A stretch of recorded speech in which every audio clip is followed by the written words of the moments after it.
in Arizona and San Diego marks the first time the Orange and Black have swept a 7-game road trip since 1913. Now they return home to AT&T Park to take on the reigning Cy Young Award winner Jake Arrieta and a Cubs team that has the best record in baseball. Game 1 next.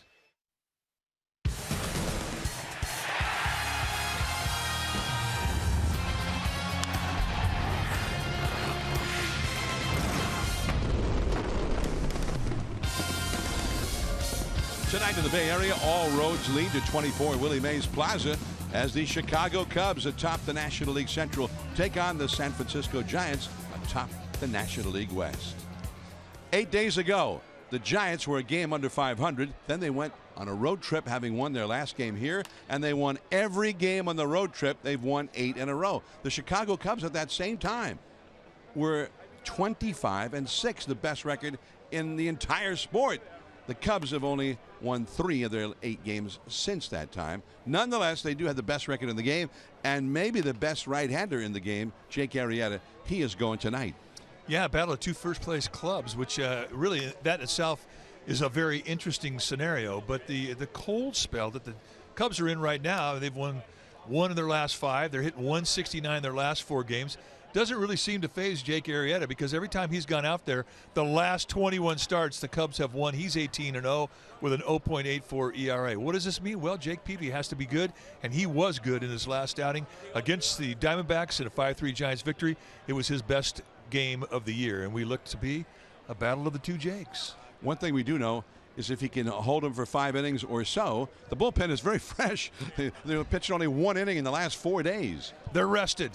More rested than any bullpen in the world. Very unusual in today's game. Stay tuned now. We'll take you to the CSN Bay Area studios for more on tonight's game right after these messages.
Oh, you got one team who's got the best record in Major League Baseball. It's the Chicago Cubs. You got another team riding an 8-game winning streak. San Francisco Giants at AT&T Park. We've got a good matchup in San Francisco tonight. Welcome inside our CSN studios. Ahmed Fareed with Jeremy Affeldt to my left. Jeremy, when we began the season, we thought, you know what, that series with the Cubs and the Giants might be a pretty good one, and here we are. It's a pretty good one, probably best in baseball. Pretty good one. You got two solid teams, probably the hottest teams in baseball. Chicago seems like they've been hot since game one. Giants have come in on that 8-0 road winning streak with a 7-0 road trip, Yeah. and honestly, the way they've been playing, they have a lot of confidence coming into this game. They're facing probably, I'd say arguably one of the best pitchers, not the best pitcher in the game. Yeah. And it's going to be a big series for them, and it's going to test their approach offensively.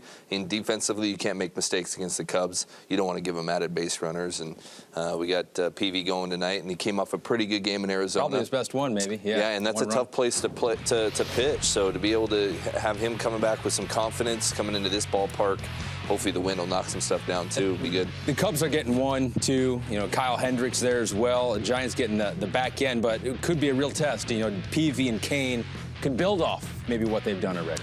Yeah, and it's perfect timing for Kane to come in. I mean, 8 innings and then 7 innings. And it looked like his stuff got a lot more crisp, got better. It looked like his fastball was jumping out of his hand. He's utilizing his changeup and his breaking ball, I think, in better sequences and better counts, finishing off hitters when he needed to.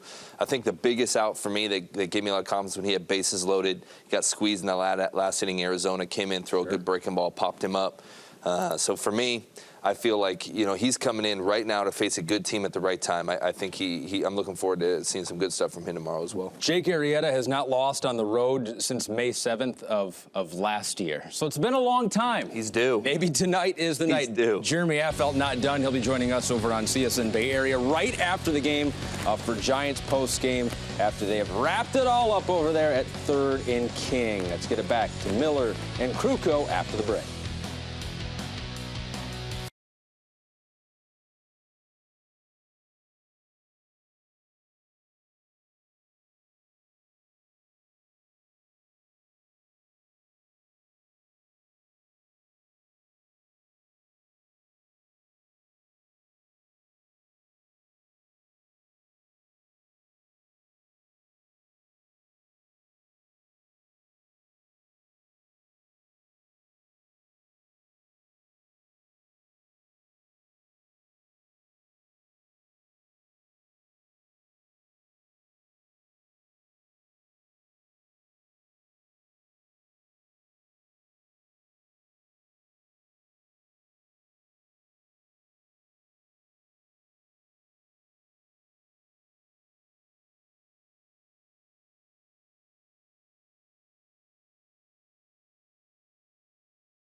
best team in baseball, the Chicago Cubs, for game 1 of a 3-game series. Hello again, everyone. I'm Amy Gutierrez, and yes, the Cubs are the best team in baseball right now, but your San Francisco Giants are the hottest team on planet Earth. They're riding an 8-game win streak. Now, that is due in large part to stellar starting pitching and a few very timely long balls. A couple of those came courtesy of Brandon Crawford's bat, his 2 home runs on this recent road trip. It's going to be our BMW drive of the game, the ultimate drive machine at BayAreaBMW.com. That right there was Tuesday. He got the green light on a 3-0 count and crushed a 3-run home run. He ended up that game with 5 RBI. That was the 3rd of his career. And then what you just saw there was last night a solo shot off big game James Shields. It was a 7th inning home run. He put the Giants up 3-1, and of course you know what they did. They went on to win the game, and they are certainly hoping Brandon Crawford can continue his hitting ways this evening, going up against one of the best pitchers in the game, Jake Arrieta. And you have Jake Peavy for the Giants on the hill. Lineups: first pitch, and John Miller and Mike Krukow. Stay with us. Game time coming up shortly.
Table Pizza. The new sausage and sweet pepper supreme pizza is available at participating locations, including online and mobile ordering. Roundtable, the last honest pizza. Number 1, Duffy versus Jake Arrieta. That's right.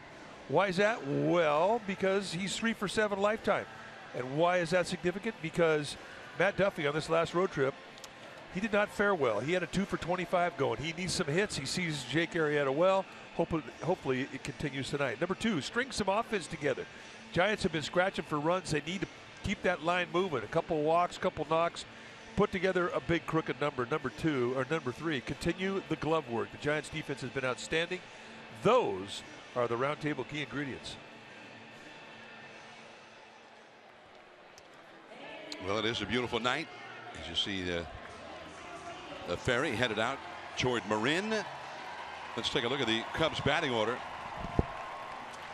It'll be Dexter Fowler leading it off in center field. Jason Hayward, right field. Chris Bryant, third base. Anthony Rizzo, who leads the National League with 34 runs batted in, at first base. Ben Zobrist is at second. Jorge Soler in left field. Miguel Montero, a former Arizona Diamondback, is not in center field. He's the catcher. Javier Baez at short, as Addison Russell, the regular at that position, gets a night of rest. And Jake Arrieta, the pitcher, batting ninth. On the hill tonight for the Giants will be Jake Peavy, 6'1", 180-pounder. Peavy, 34 years old. He's in his 14th year at the big league level. This is what he has done in 8 starts. You know what? Forget the 8 starts. Let's talk about the last 2. The last 2, he started to turn his year around. A good outing against Toronto. Really pitched well against the Diamondbacks in Arizona. 6 hits allowed, just 3 hits allowed, and that's significant because if you look at his hit innings pitched total, they are a little out of whack. 40 innings pitched and 55 hits allowed. So that'll be key tonight. When you're taking your at-bats against Peavy, you're going to see a high 80, occasionally a 90-mile-an-hour fastball from a low 3/4 release. He will sink and cut the fastball. He's got a curveball, slider, and a changeup.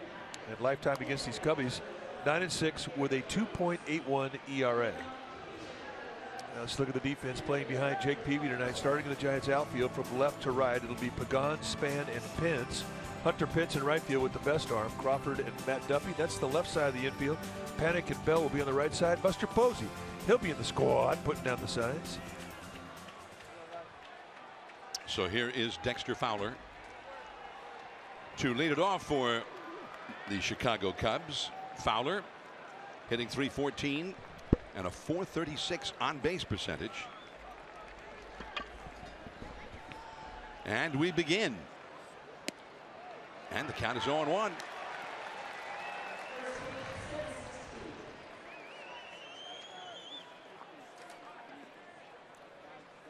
.57 degrees, the official game time temperature. And the count now 1 ball and 1 strike.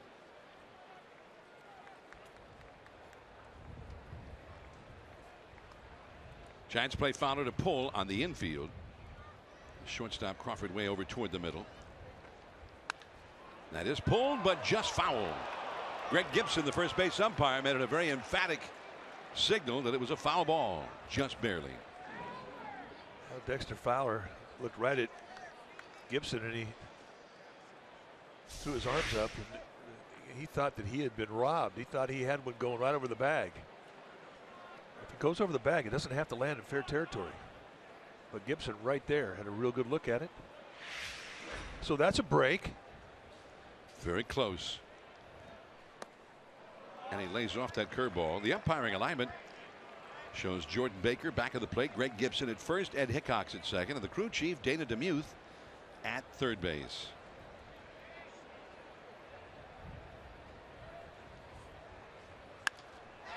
Base hit.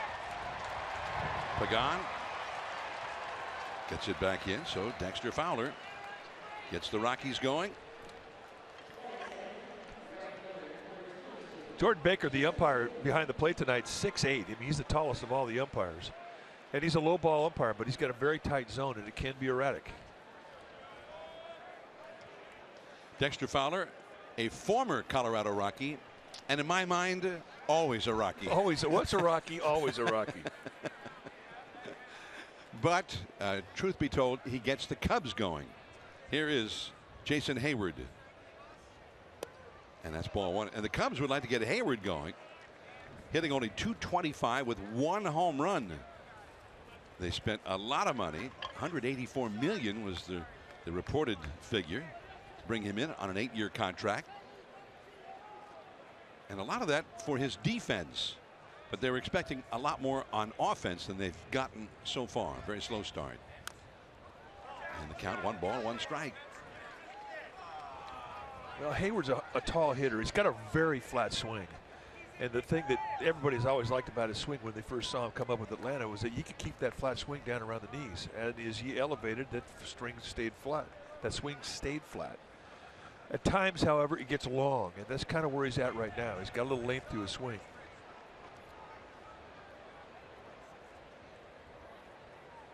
One ball, 1 strike. That came back over the inside corner. Strike 2 called. Let's take a look at the last pitch from Jake Peavy, the 6'5" Jason Hayward. Little front door sinker at the belt. That's a good sign. Getting some high strikes out of Jordan Baker. They, in the past, have not always happened that way.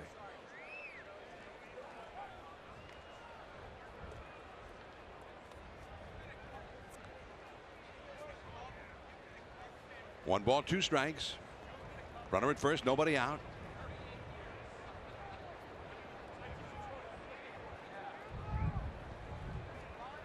Sitting on the inside corner, wants that high pitch. Ooh, that one he did not get. Well, that's the inconsistency of the zone. I mean, Peavy thought he had strike three, going right back inside with front door sink.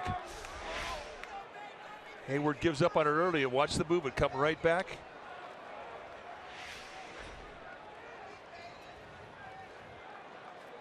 Two and two the count, and diving safely back is Fowler at first base. Fowler with 6 stolen bases in 7 tries. He leads the Cubs in steals.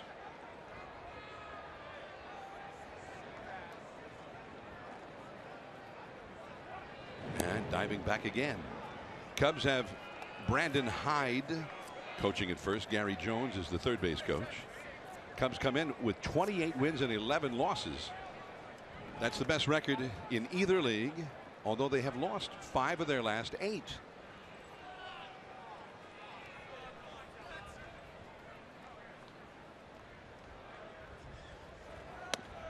And it's too high. Joe Maddon, Cubs manager, second year at the helm of the Cubs. This has been a franchise that was in a rebuilding mode for several years, and they took a lot of bruises. They thought they were ready to really explode last year, and it proved to be correct. They won 97 games. Off his foot. Ouch. Fowler was not running on that 3-2 pitch. Still 3-2 to Hayward. Let's take a look and see where that ball was fouled off. Watch the front foot plant. Okay, got him in the calf on his right leg.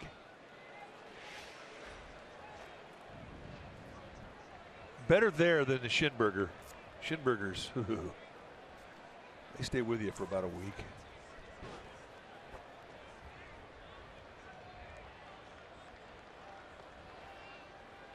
Three and two the count. Fowler not running again. That ball is down the right field line, and it is just foul. He didn't hit it all that hard. He just kind of muscled it down the line and could not make it stay fair. Well, really, the Giants had no defense against the ball hit down the line. They had Hunter Pence playing well over into right center. They completely gave the right field side down the line to Hayward. I mean, he's a gap-to-gap hitter. I mean, I think of him more as a doubles type hitter than a home run hitter, but he gets a lot of balls between left center and right center. Well, the Giants now, after that last swing, they shift their infield defense. Now they've got the overshift, 3 infielders to the right of second, and Duffy is over at short. 3 and 2. There goes Fowler, and it's fouled back and out of play. Fowler will have to go back. That was interesting. That was what, the third 3-2 pitch, and just before that 3-2 pitch, the Giants went into their big overshift, and then the Cubs sent the runner. We had 2 previous 3-2 pitches where none of those things were going on. It's going to be a chess match between Joe Maddon and Bruce Bochy these next 3 days. Both very well respected managers. They stayed on the inside corner the whole at bat. There goes the runner, and that is fouled back to the screen.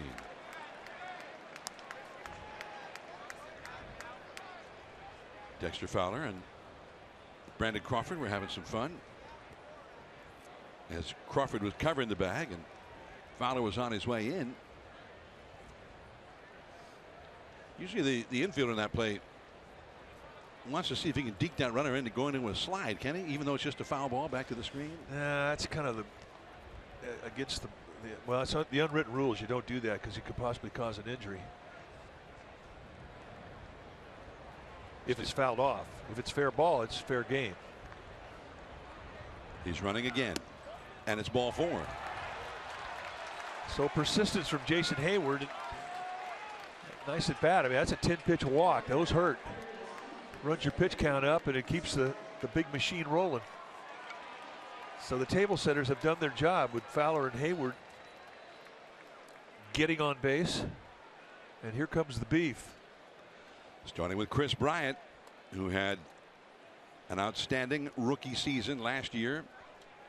Bryant had 26 homers, 99 runs batted in, and got the Rookie of the Year award.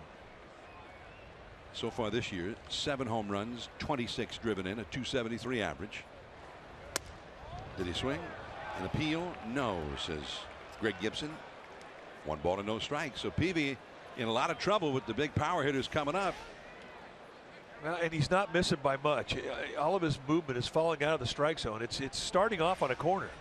But remember, this is a tight strike zone. Jordan Baker, the plate umpire, he doesn't give a lot of width on either side of the plate. And that's going to force Peavy to be a little more aggressive in the strike zone.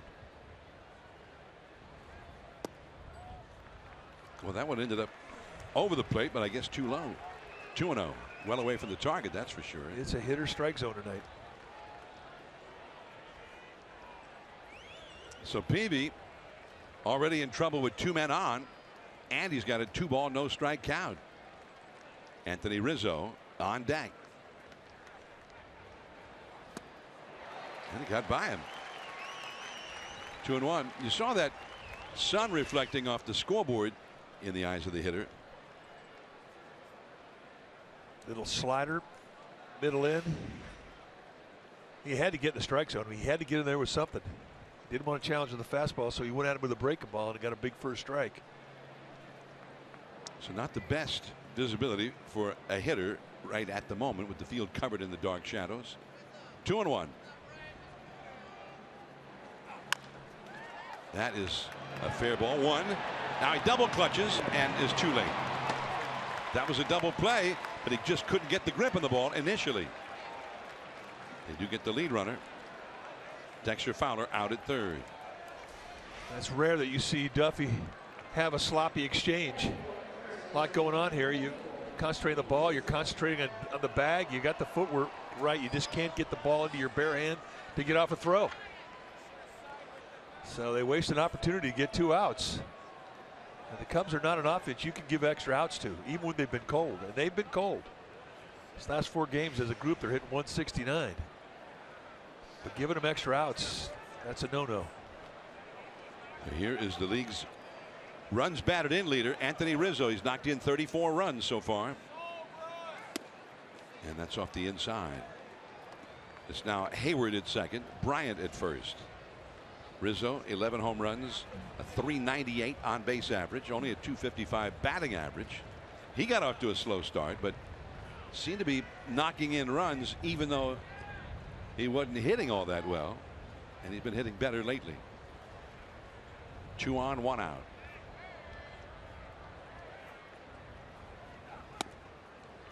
Got the call at the knees. Changeup.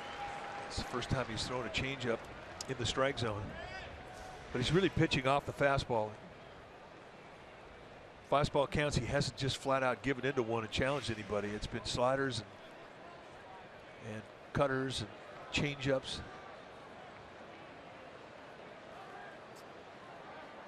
A ball and a strike to Anthony Rizzo, big and strong. Crawford plays him right behind second. There was nobody covering at second as he made the spin move, but Hayward didn't wait to find out. He quickly went back to the bag. Well, he has to assume there's a middle infielder standing on the bag. Posey with the skeleton fingers tonight paints his fingers white to help with the vision of Peavy, who has a hard time seeing signs from a catcher at night.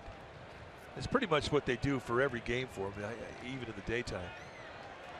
Game signs on the fingernails, a little neon yellow, and then they paint the fingers a white. Now Posey's going to go out and speak to Jake Peavy personally. I think it's important that Peavy gets some confidence early in this game. These next few pitches are critical. And Buster Posey knows that. Dave Righetti, pitching coach, looking on from the dugout. That's Hayward at second, Bryant at first. The Giants playing Rizzo to pull on the infield. And it's too low. Trying to stay down around the knees with that sink.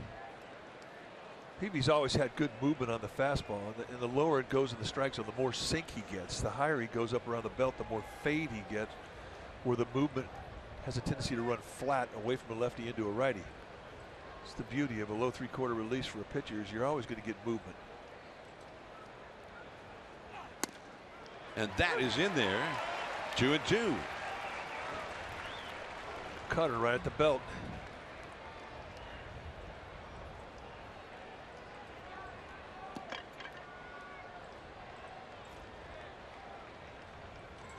Two balls, 2 strikes to Rizzo. Only 3 hits in 14 career at bats for him against Jake Peavy. He's been the RBI man for the Cubs really just about ever since they got him. And he's got an RBI situation here. 2 men on, 1 man out. In the dirt. Maybe right off of home plate. Blocked by Posey. Now it's a full count.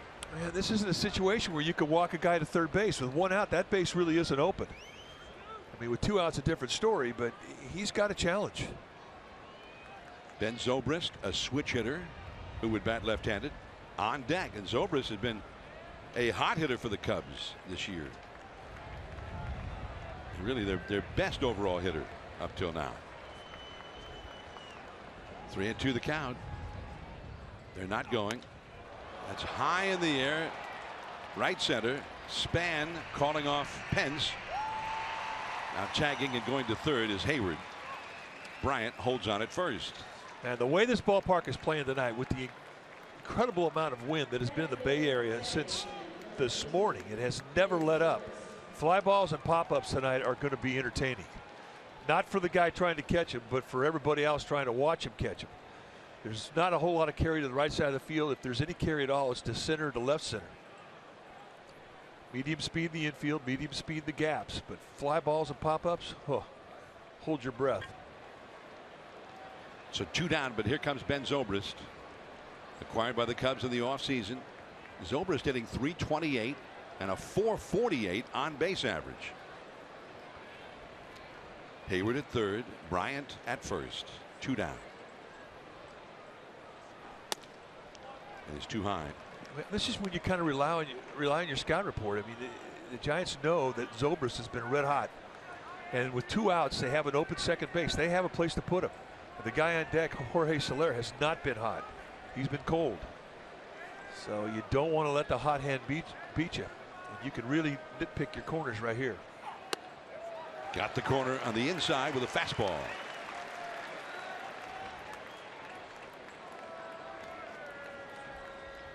It's really liking that 2-seam fastball on that inside corner. Problem is, you get on the first strike, there's no guarantee you're going to get it a second time.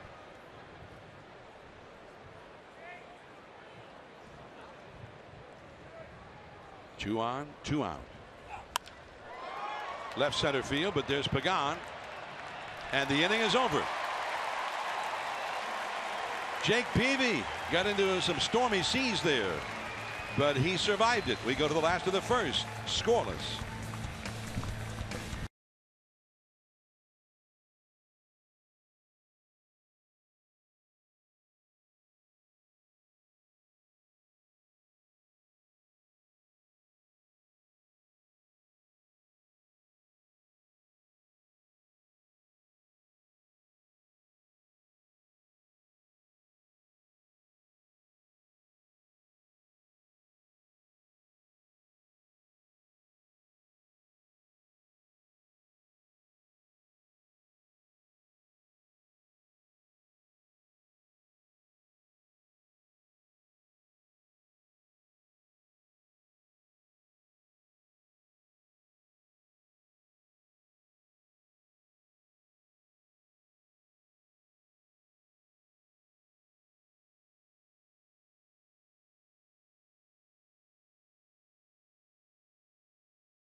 The first inning here at AT&T Park. The Giants batting order now brought to you by Audi. Visit a Bay Area Audi dealer today and get behind the wheel of the Audi model you've always wanted. Span leads off center field. He was getting on base all the time during the road trip. Panic at second, Duffy at third, trying to shake out of a slump. Buster Posey the catcher, Brandon Belt at first, Hunter Pence in right, the Giants home run and RBI leader. Brandon Crawford, and he was hitting the long ball on the road trip, including last night. He's at short. Peavy the pitcher 8th, and then Pagan in left field batting 9th. On the hill tonight for the Chicago Cubs will be last year's Cy Young Award winner Jake Arrieta. And take a look at what he has done this year. 7-0 with a 1.29 ERA. Just 29 base hits allowed in 56 innings. You're going to see a crossover step and a high three-quarter release, which really is a rare combination. His velocity will cruise in the low 90s. He can heat it up to 95 to 97. He'll four-seam and two-seam the fastball. He's got a curveball, slider, and an occasional changeup. And he's a little bit low at 94 to Denard Span. Span comes into the game with an on-base average of .373. Joe Panik and Matt Duffy to follow. Arrieta and Span both used to be in the American League. Span's 4 for 14 lifetime against him, and that's too high. 2-0. Arrieta is going, what? Well, the Cubs have won each of Arrieta's last 21 starts going back to last year.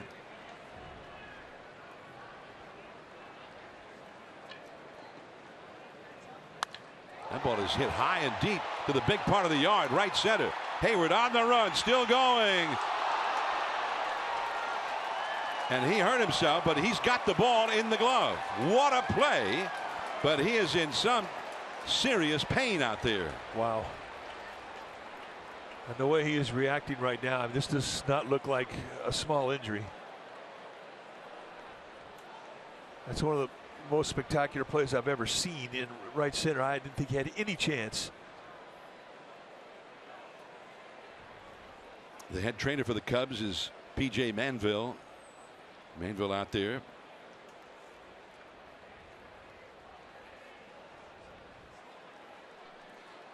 Well, that is a big reason that they wanted him so badly to give him the monster contract, was that he has been the best right fielder in the game. And that was quite a play. But at what price? That's what the Cubs are trying to figure out right now. Now let's take a look. I mean, I don't think Denard Span can hit a ball any better. This ball is just plugged. And watch as he catches the ball. It looks like he slid headfirst into the fence, and in doing so he may have twisted his right side as he came up grabbing his hip on his right side. Oh, what a catch.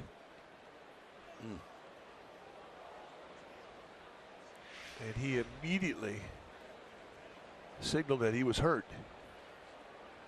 And we're trying to help him to his feet now. Another of the Cubs trainers has come out there along with Mainville. Ed Halber is an assistant trainer, and Matt Johnson also. A lot of his teammates are out there. You see Soler, Zobrist, Baez, Rizzo, Dexter Fowler. It looks like Giants head trainer Dave Greshner's heading out too. I think he's going out there to see if they need any assistance off the field.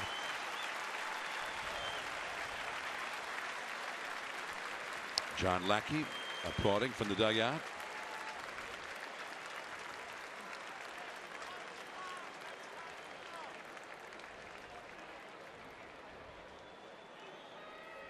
I mean, the way he ran into the wall, I mean, it could have been a neck injury. It could have been worse. I mean, he sold all out for that catch. It was a brilliant defensive play, and he risked everything physically to make that play. But as he goes headfirst in the wall, I mean, this really could have been worse.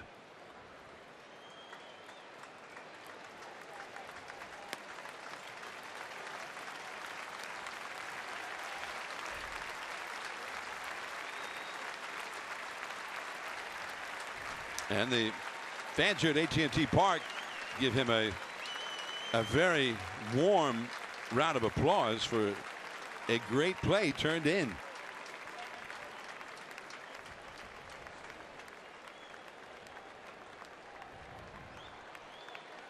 Well, we hope he's okay. It's a good sign to see him walking off the field like that. But you see the Mainville, the head trainer, holding that right arm away, or the left arm away from his body.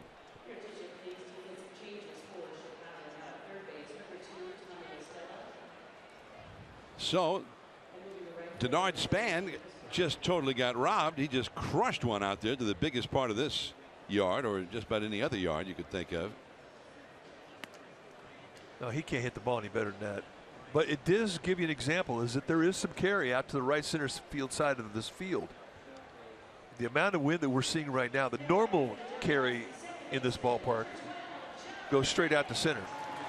But I think that as strong as the wind is blowing here, and you can hear the flags cracking in the background, that you're getting carry from right center to left center.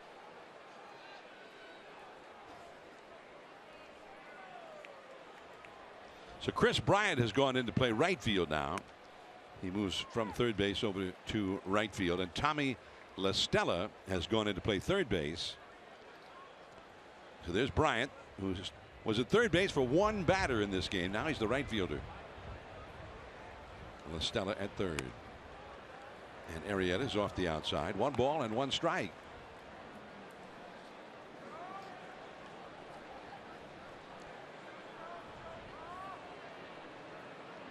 Joe Panik, 253. A couple of big home runs on the road trip while the Giants were in Arizona.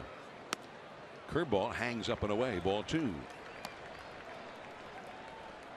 Arrieta trying to find his release. Not entirely comfortable with his mound yet.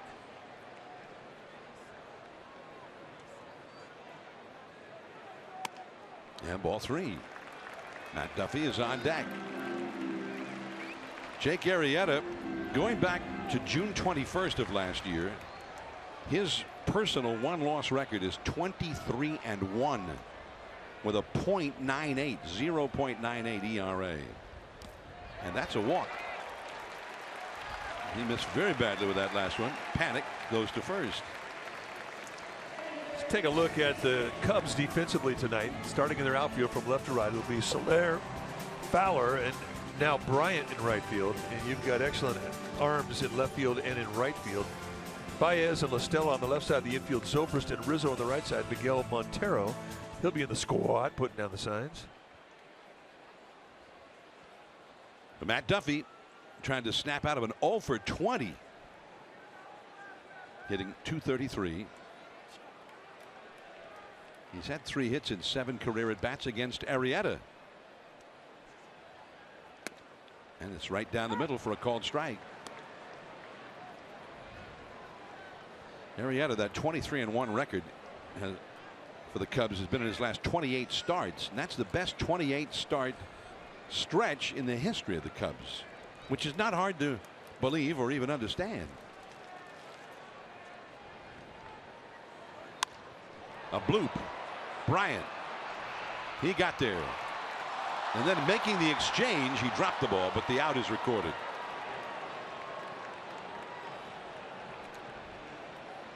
So 2 down. It's amazing watching the defense, how much different the Cubs played Duffy as to what we saw in San Diego. Really, they played him a pretty straightaway defense.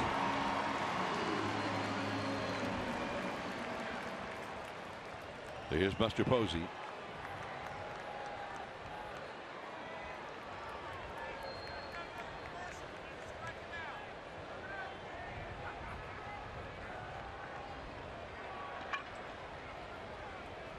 No score. 2 down here in the first. In the dirt, and Panik. The ball went way up the first base line. If he had known immediately how far it was going to go, he probably could have gotten to second base. Yeah, but you know, Montero kept that ball in front of him, and that's what freezes a runner. It goes behind him, and you see that catcher turn around, you're gone. But if he doesn't turn around, I mean, you don't know it's going to kick away 50 feet from home plate. The fact that it stays in front of you, it'll freeze a runner. And that's the importance of blocking that ball and just keeping it out front. 1 ball and no strikes. Panik at first. Rizzo on the bag with him.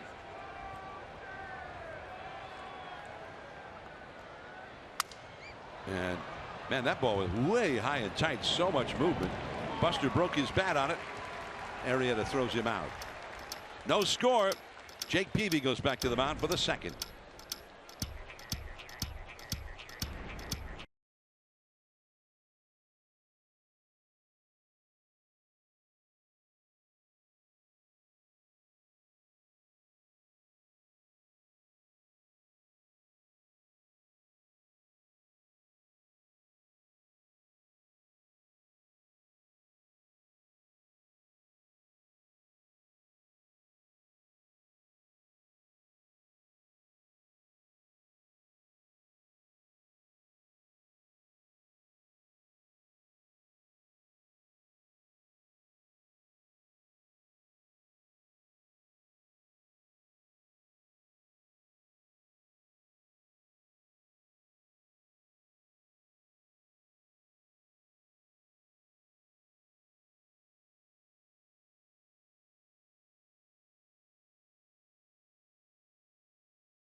Tonight's game, the Giants held a moment of silence as a very loved member of the Giants family passed away yesterday. Jim Ray Hart was just 74 years young. He battled a long illness before he passed. He was a Giant for 11 seasons from 63 to 73, an All-Star in 1966. Our condolences to his family. Gentlemen, he is survived by 4 children, 12 grandchildren, and 2 great-grandchildren. He was a great Giant. John and Mike.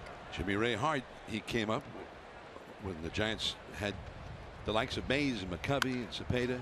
That ball is just foul off the bat of Jorge Soler for the Cubs as we start the second inning. So strike one. Jim Ray Hart, who his first full year, 1964, he came into the league the same year as did Dick Allen. In those days, he was called Richie Allen. And both of them had great seasons, and Allen ended up winning the Rookie of the Year. Giants fans thought that Jim Ray Hart should have won it. 0-2 the count now to Jorge Soler. Hart had a .282 lifetime batting average, hit 33 homers in 1966. Into center field, a base hit for Soler. So Peavy got ahead of him, but Soler ends up getting the 2-strike hit. Let's go back and remember Jim Ray Hart as a player. He was a power hitter and a good one. Number 16. You know, you watch him when you're kids, and you're always impressed with the ability with the glove and with the bat. Great power, hit line drives, you just stayed hit. And then when you get a chance to finally meet him, and for me, it was when I got into the Giants organization, and what a gentle man. That's a base hit for Montero. And Soler will stop at second base. Pence throws in to Crawford. Soler diving safely back. And the Cubs, who got their first 2 men out in the first inning, have 2 men on again with nobody out here in the second. At the bottom of the order for Javier Baez. Jim Ray Hart received MVP votes in 1964, 1965, and 67, which I think is easy to forget. He was one of the top power hitters in the league there for a few years. There's a bunt. Duffy in a hurry, just in time. Greg Gibson thought about it. So the runners advance, and Arrieta, the pitcher, is due up next. And Joe Madden is waiting for word from his video room, his bench coach. Dave Martinez on the phone to the video room. Well, Brandon Hyde, the first base coach, I mean, he signaled safe right away. And this is going to be a close play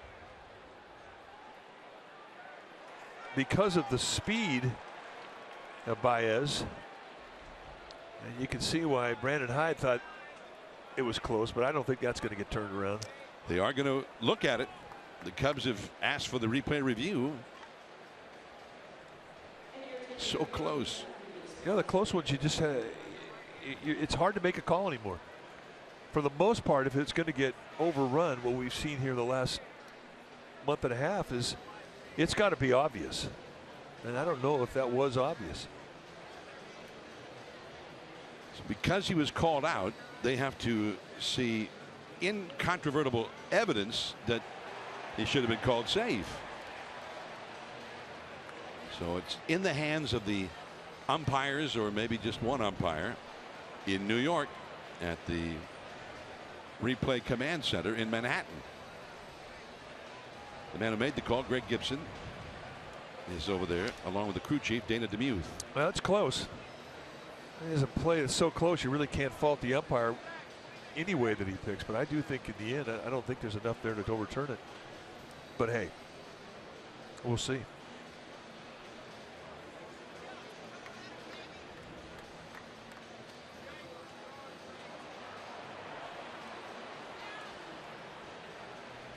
You could definitely see why the Cubs would appeal it. But it's also, it's going to be big whichever way it goes. If it gets overturned, the bases will be loaded with nobody out. Otherwise, second and third, one out, and the pitcher up. But you know, there's no consistency because there are different crews that rotate through New York.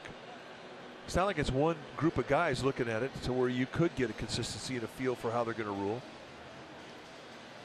And some, I think, rule different than other crews.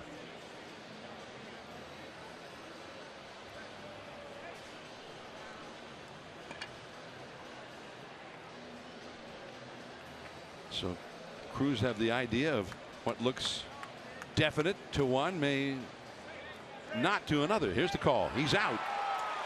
And I think in this case the ruling would be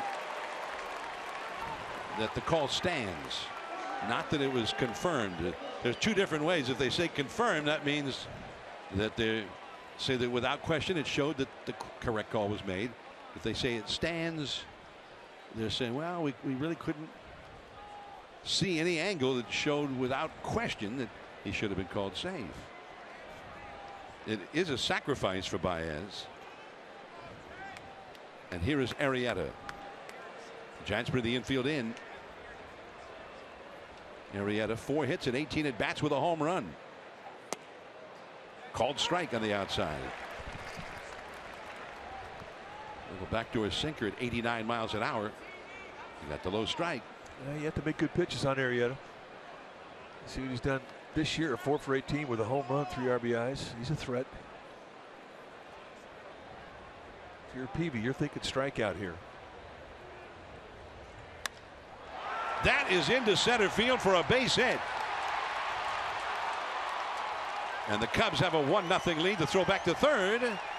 And safely back in there is Montero. So Jake Arrieta knocks in the first run of the game. Take a look at the pitch. Set in the outside corner with no hanger. It's a breaking ball down around the knees. And he goes out there and just barrels it. Not a whole lot of lower body in it, but hey, if you're going back up the middle, it's pretty good at bat right here, even with an offense that was, or a defense that had been drawn in. So now Dexter Fowler, the leadoff man. Giants infield, double play depth up the middle. And strike one, the foul ball. Look out, Dave Binzer. Running camera down there in the Cubs dugout. Benny, look out. Can't lose Dave Binzer.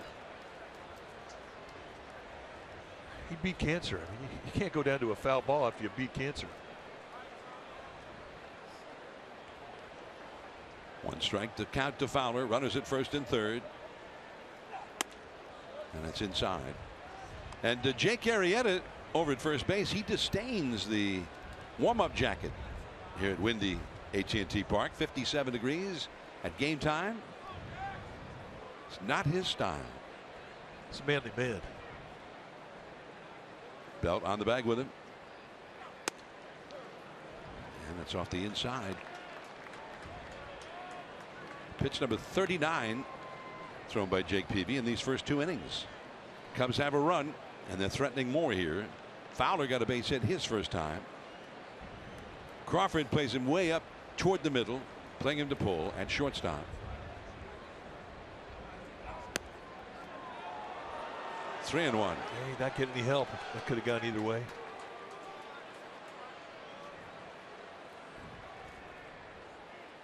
.40 pitches.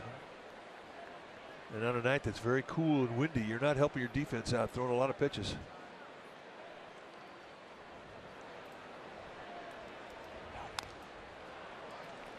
So 3-2 to count now. Fowler hitting .319. There is Tommy La Stella on deck. La Stella, who moved into Hayward's spot in the lineup when Hayward had to leave the game in the last of the first inning. So we'll keep an eye on Arrieta, the runner at first. Now he's a pitcher. You wouldn't think that he'd necessarily be running, but he's Jake Arrieta. He's a manly man. He doesn't wear a jacket. He is not running. And on a check swing, an appeal made, denied by Dana DeMuth. So it's a walk for Dexter Fowler, and the bases are loaded. Tommy La Stella comes up, and here's the injury to Jason Hayward in the midst of making a spectacular catch. One of the best plays we've ever seen a right fielder make going into Triple's alley, and really for Hayward, I mean, you talk about a guy who's fearless going into a wall. I mean, he takes it head on, and we don't know yet as to how he hurt himself or where. We're assuming it's in his hip. La Stella just foul. Wow. Been about 3 balls now have been fouled by just inches, going past, either a couple past first base, one past third. La Stella has given the Cubs some depth. He can play all over the infield and is hitting .311. .391 on base average. Giants looking for a double play ball with 1 out and the bases loaded. A run in. 1-1. There is Montero at third, Arrieta at second, and that's Fowler over at first.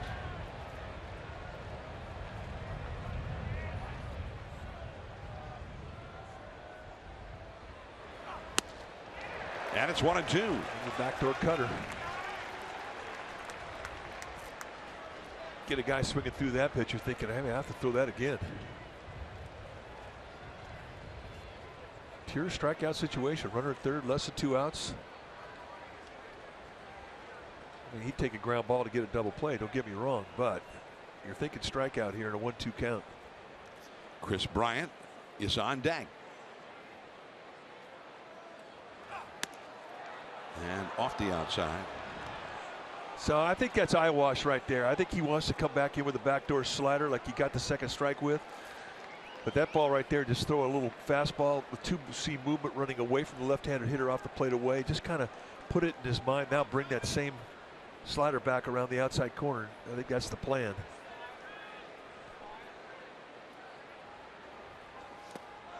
And he bounces it in there. So indeed the slider.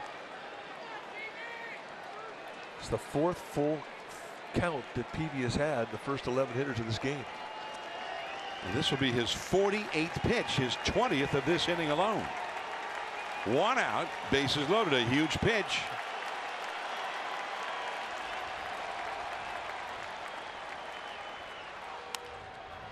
And that is back out of play as the Giants bullpen will spring into action. Derek Law, a right-hander, starting to throw. And this is a red alert, hurry up offense down there in that bullpen. 3 balls, 2 strikes to La Stella with the bases loaded.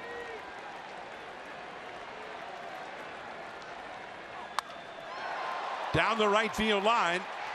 Extra bases. It's off the bricks.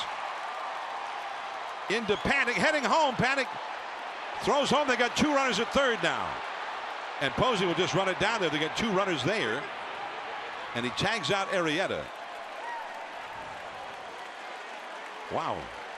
That was a big break.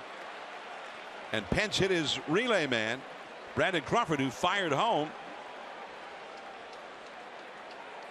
So the Cubs, with the bases loaded, the guy hits one off the wall out there. He gets only a single, and 1 run comes in. Well, it doesn't seem right, but watch the way Pence plays the care of it. Absolutely brilliant. Gets it back into Panic, who looks at third and then realizes we got a problem here. So he gives the ball to the lead back Posey, who runs back Arrieta. They get the force there. And on a long single off the wall with the bases loaded, they get 1 run out of it. That's a miracle. So La Stella gets a single and an RBI out of that. So here's Bryant. See, the pitcher kind of plugs up the bases. He gets halfway down there and says, "Now I got to get back." Well, too late. Once he blows by, Dexter Fowler was right behind him.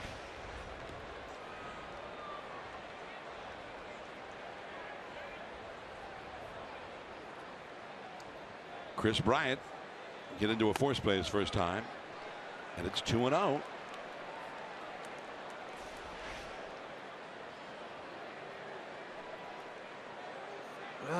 Third base coach is waving him in. It was Arrieta who threw down the anchor halfway down.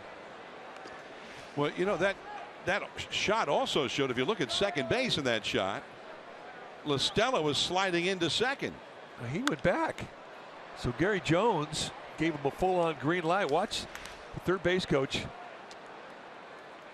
But now in the background, as you see Jones, look at second base. There's La Stella.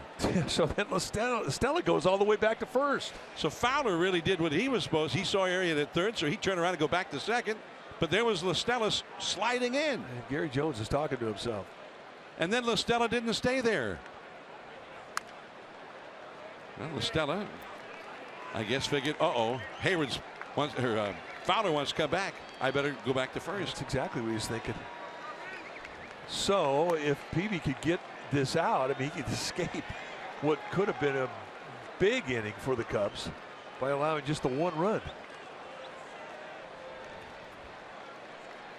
Derek Law down in the Giants bullpen. He's ready to go.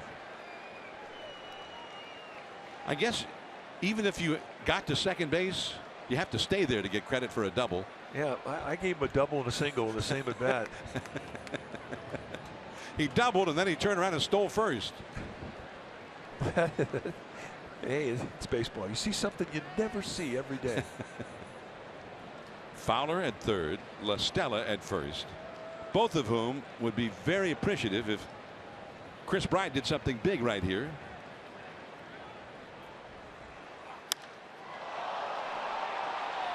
Going back, Pagan, and it is gone. He does something big. A 3-run homer. It is 5-0 Chicago. 5 runs home here in the second.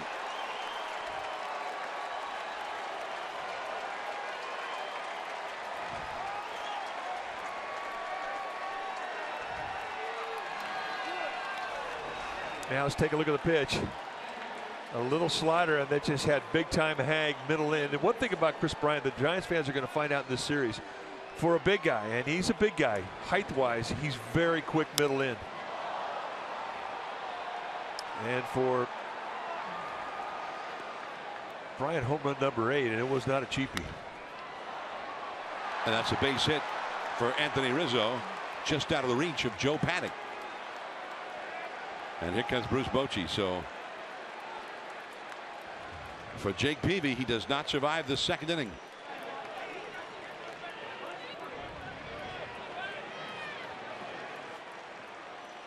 Chris Bryant with his 8th home run, and gives him 29 RBIs for the year. And Derek Law is brought in. Jake Peavy, 55 pitches in an inning in 2/3.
Day in the Bay. See news that's happening now and weather and traffic every 10 minutes. Watch Today in the Bay weekdays starting at 4:30 a.m. on NBC Bay Area, Channel 11, Cable 3, and 703. Derek Law takes over in long relief. We're only in the second inning. 5 runs are in for the Cubs. Runner at first, 2 down, and Rizzo's only a step off the bag, so he did not have to overexert to get back to the bag. Normally you really fear a starter getting knocked out first or second inning, but if there's a bullpen that is equipped to handle that scenario, it's the Giants bullpen. They need work. Nobody but Santiago Casilla has worked in a game since last Sunday. Pretty remarkable. The whole bullpen's had a 4-day rest, and Casilla worked 1 inning after having 3 days off. Giants had the day off on the schedule Monday, and then 2 complete games Tuesday and Wednesday from Johnny Cueto and from Madison Bumgarner, and then Johnny Cueto, and 8 innings last night from Jeff Samardzija. Ben Zobrist hit a fly ball to left center his first time. Law's got 2 quick strikes on him.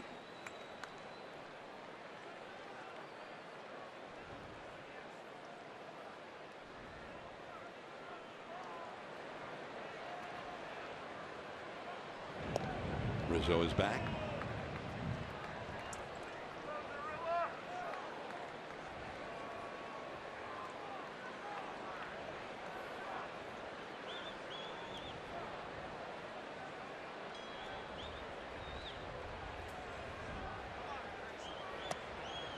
One and 2.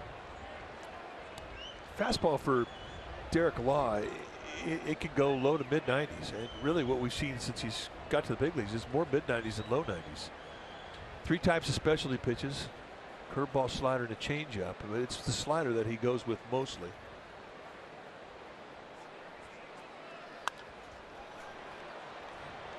Matt Duffy, and it's out of play.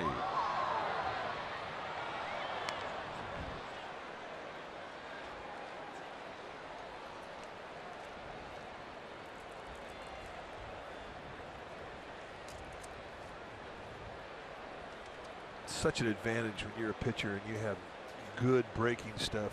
You see a guy for the first time who doesn't really have a book on you, because you can surprise him with movement. Here comes Span. Inning over. But the Cubs, despite some misadventures in base running, get 5. Belt, Pence, and Crawford coming up.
Five to nothing Cubs as we go to the last of the second inning here.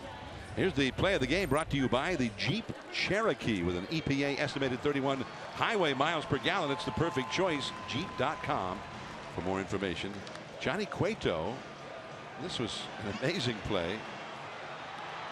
And he got him.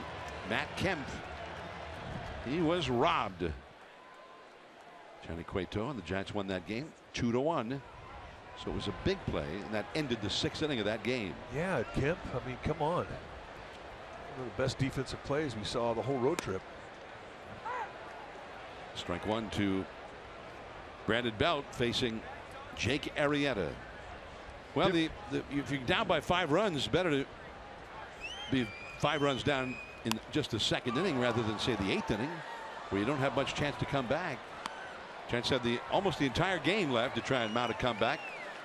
Of course, they're facing a guy who has not allowed more than 3 runs in a game in years. Yeah, well, it seems that way. The Cubs are 21-0 in his last 21 starts. Wow. Sharp curve in the dirt. And Belt is thrown out.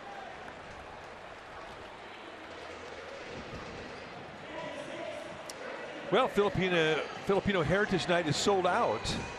And however, due to popular demand, we're excited to offer the Filipino Cap 2-pack, which includes tickets to the May 23rd and July 5th games.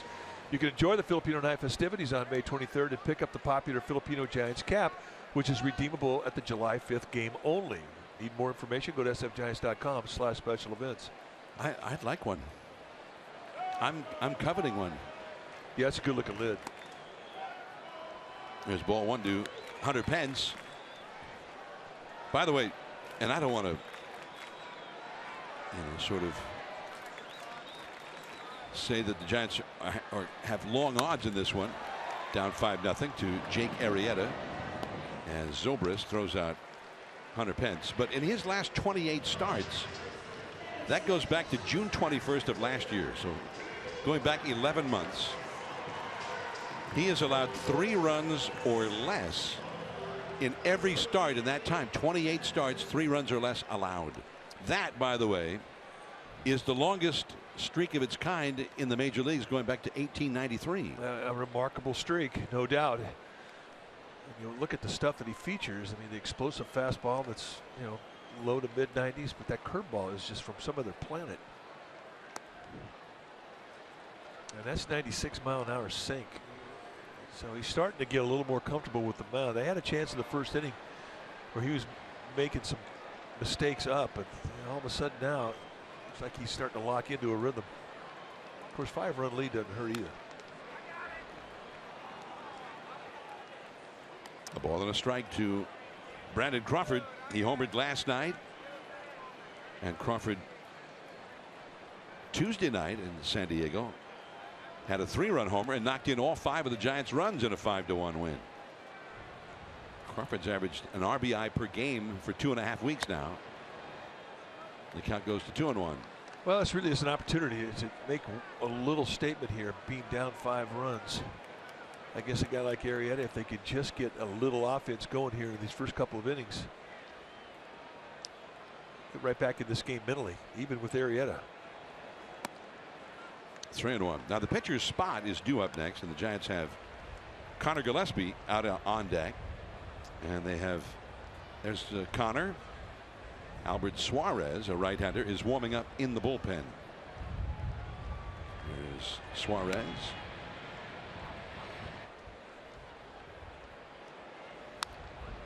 Three and 2. Jake Arrieta this season, in his first 8 starts before tonight, 56 innings pitched, 29 hits allowed is all. And it's not like he never gives up a home run. He's given up 2. He's averaged a strikeout per inning and walked only 18. Strike 3 called, and Crawford thought it was too high. And he's talking to Jordan Baker about it. Well, it's a high fastball from a guy who's a low ball umpire. Bad zone. 5-0 Cubs as we head to the 3rd.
As we start the third inning here at AT&T Park, Jorge Soler leads off and a swinging strike.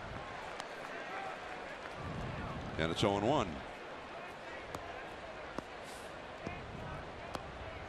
Soler led off the second inning with a single on a 1-ball, 2-strike count.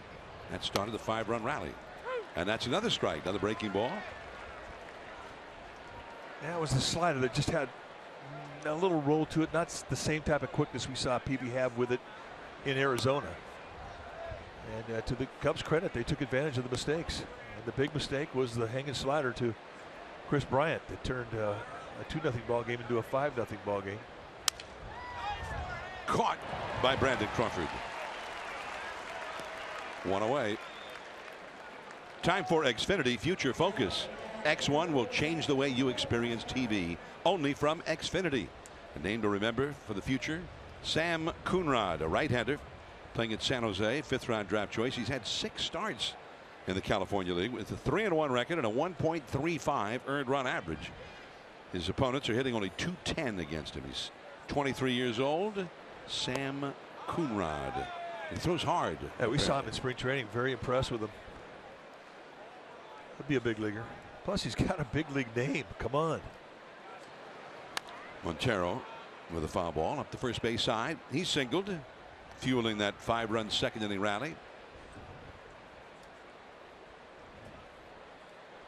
Dodgers are playing in San Diego tonight on the out-of-town scoreboard and trailing 2-0 in the second inning to the Padres. Scott Kazmir pitching that one for LA. In shallow right field is Panic.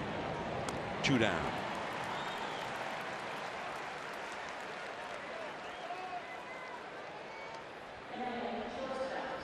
San Diego's got Christian Friedrich on the mound for them in that game. And guess who knocked in the 2 runs? As you see, is that a full moon? Is it a full moon tonight? Yeah, I'm saying full moon. Looks pretty full. So who knocked the runs in? The pitcher, Christian Friedrich. Nice. 2-run single against Kazmir in the second inning. That's a strike call on the outside to Baez.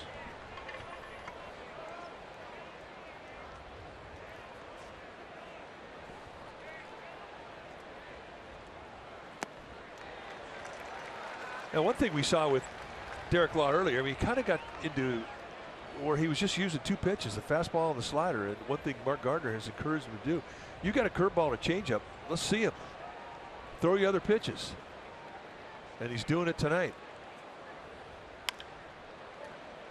And the other thing, too, is you can't forget about your fastball. You got great specialty pitches. They'll set that fastball up. Once you put it in the mind of a hitter that you can throw those pitches over, they're concerned about it. They're aware of it. And that only makes your fastball look better. So he's basically learning here at the big league level, which is what you do. In the dirt. 1-2. By the way, I looked it up. As there's a Giants fan who sent us the lunar chart for the ballpark. Tomorrow is the full moon. Tomorrow's a full-on full moon. Tonight is the waxing gibbous -1. Waxing gibbous -1. Yeah. Now it could be that the full moon will officially be, say, 1 a.m. or 2 a.m. Yeah. So it's, for all intents and purposes, if that's the case, it's a full moon now. But not officially. Well, I'm into the waxing gibbous -1 thing.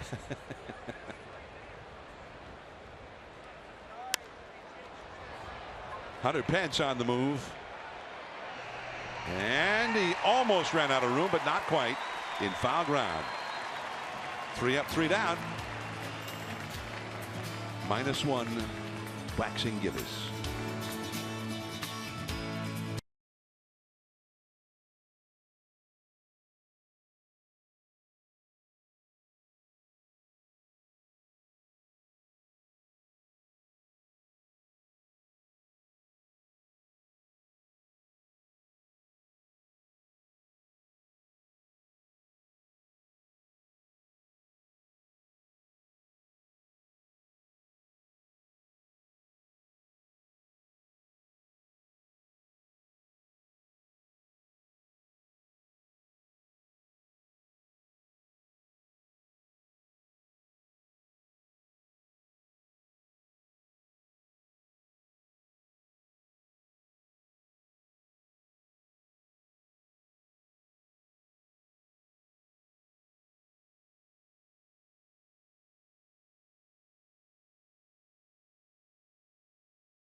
Toyota time, the best time for deals on the best built cars and trucks on the road. For big savings on legendary Toyota quality, take a test drive today. Toyota, let's go places.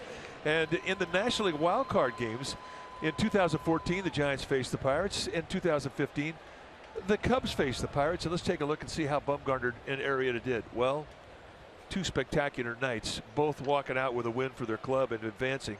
And that's our Toyota by the numbers. So Arrieta gave up 1 more hit than Bumgarner did, but Bumgarner walked 1 and Arrieta didn't walk anybody. Very, very similar. Very similar. By the way, guess what? What happened? The Pirates? Yes. They're against this 1-game playoff. playoff. They're not into it at all. I can see why. Connor Gillespie pinch hitting for Law, and that is a foul out of play. 1 ball and 1 strike. So Derek Law threw well. And he stopped the bleeding. Inning in the 3rd for Law. He faced 4 hitters and retired them all. He does well when he's had several days of rest. Yeah, give him 4 days off and he is good. And you can say that about just about any bullpenner. Pagan is on deck, and that's right off the end of the bat. Of course, you really, I mean, the old saying in the stands, you take a day off, no problem. You take 2 days off, you start to see a little rust. 3 days off, the guy in the stands sees a little rust. 4 days off, that's like you got to go back to spring training and start over. So it is a little bit too much rest, but it's such a nice problem to have if you're Bruce Bochy getting complete games out of your starting staff. Law had not actually been in a game since last Saturday. 1-2 the count to Gillespie. Struck him out. The high hard one.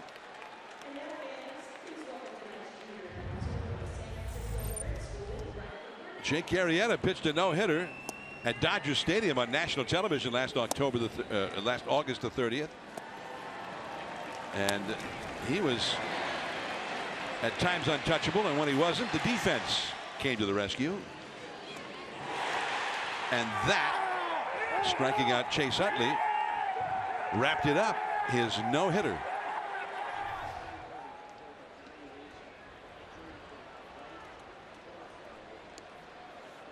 So here's Pagan now. 1 out. Pagan hitting 9th in the order. Takes a called strike.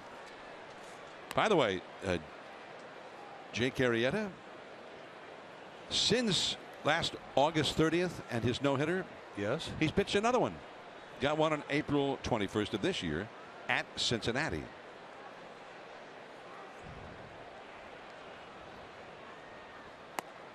The curveball is too high to Pagan. Well, you look at his stuff and you look at his deception, and it's pretty easy to understand how this guy throws a no-hitter. I mean, it's just exceptional stuff. When he keeps it down and he's nailing the knee-high location, good luck. That's a foul. I mean, the rare combination of high velocity, big movement, and command, it just doesn't happen very often. And with Arrieta, he's got 4 pitches he can make you swing and miss with. And guys like that win Cy Youngs.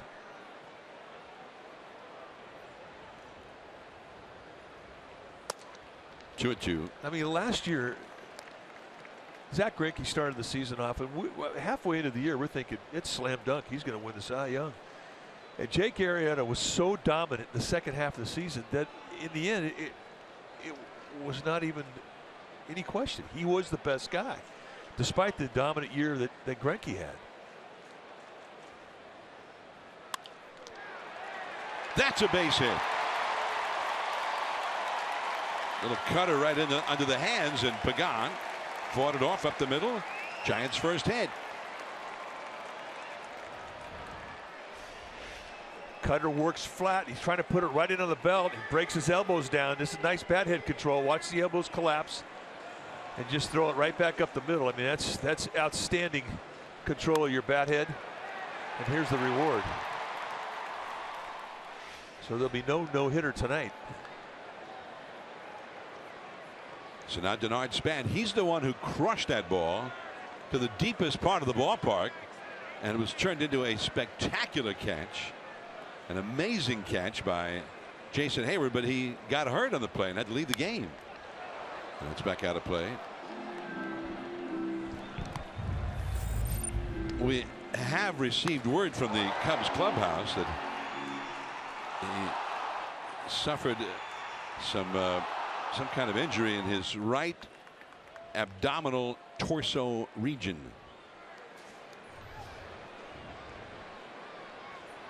Now, the way that pain lit up and the way that he reacted to it leads you to believe that it's a substantial injury. And that's just off the inside, and I think Arrieta thought maybe he had a strike there. Well, you're going to see a lot of staring in tonight from pitchers because the strike zone is so small, and then all of a sudden it gets random and it gets large, and then it gets small again, and it breathes. It's a frustrating strike zone, and I'm not talking just for hitters or for pitchers. Hitters are as frustrated as well. It's too low. So it's 2-1 now to Span. Span would have had a home run in most ballparks. It wouldn't have been an issue of whether Hayward would get injured or would make a spectacular catch. The ball would have been how many rows back in the bleachers at Wrigley Field on a normal night? Oh, 11.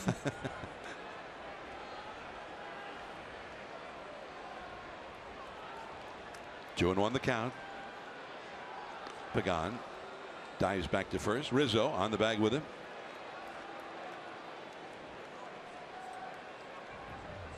So Denard Span with a count of 2-1.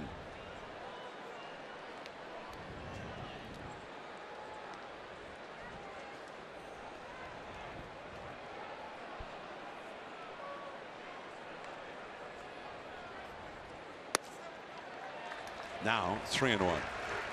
Joe Panic is on deck.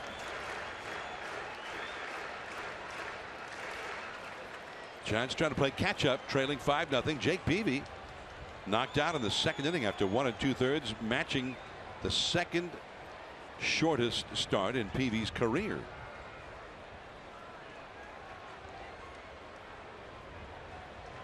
We're in the third inning now. The Cubs ahead 5-0. 3-1 to Span. Pagan is running right to Dexter Fowler. Hit hard. Now Fowler's going to throw back to first. Offline, and Pagan makes it back in safely. 2 down. All right, time now for our Ford right choice. Last night, Joe Panic 4 for 5, snapped an 0 for 15 slump he had coming into the ball game. 3 singles and a double. For high quality and great MPG, Ford is the right choice for California. And for Joe Panic rather. You enjoy a 4-hit night, especially after an 0 for 15. We saw Joe Price when we were in Cincinnati. Former Giant pitcher. So here's Panic, who walked his first time tonight. Pagan at first, back to the bag. 2 down now. In the third. Denard Span has had 2 great at-bats against Arrieta. He's got nothing.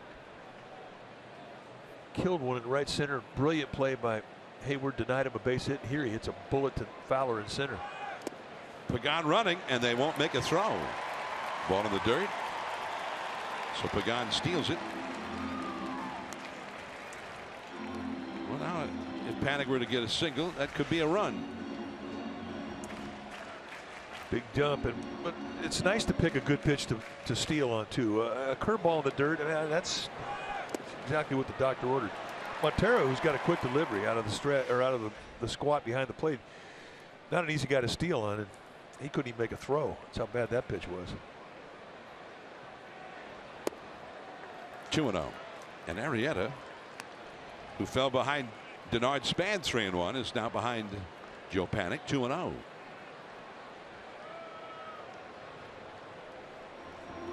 So Montero's going, dude, check the scoreboard. We got a 5-0 lead. You got to throw strikes here.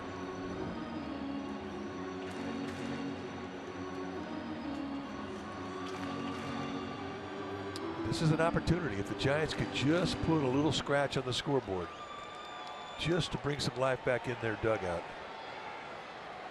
And right now, this 2-0 count, Panic should get a pretty good pitch to hit. Good arms in the Cubs outfield. in left and in right.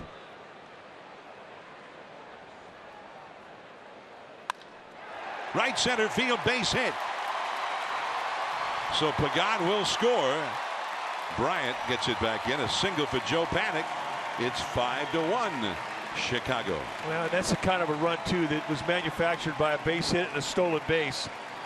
So you come up with a money hit in a 2-out scenario against a guy who doesn't give up a whole lot of runs. All of a sudden there's life in that Giants dugout. And let's take a look at the pitch. Just to get it in, slider in a 2-0 count. He's not giving into the fastball, puts a little cut movement on it. And Panicu all of a sudden after last night's 4 for 5 seeing everything big.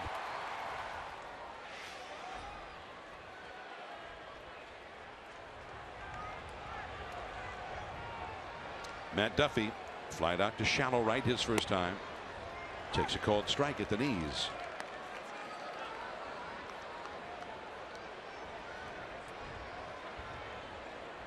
And every run you score off an ace takes away that veil of invincibility. You start to believe you can beat the guy. 1-1 as they're making Arrieta throw a lot of pitches in this inning as well.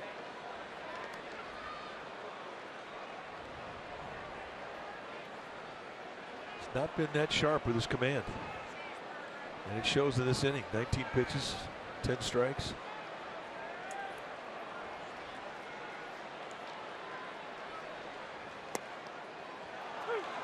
One and two. Explosive sink at 93 miles per hour. It was just about a year ago, the last time that he allowed 5 runs or more. May the 23rd of last year. He gave up 6 in a game. There goes Panik, and that's a bloop base hit. Panik will keep on going to third. And Matt Duffy snaps out of an 0 for 21. He might call for a timeout and ask for the ball. He had been grinding hard for Knox. And you know what? He really deserves a couple of these where he doesn't hit the ball completely on the screws, but runs up the bat a little bit. But hey, this is a big league knock. And the slump is over. So here is Buster. Buster broke his bat, hitting one right back to Arrieta his first time.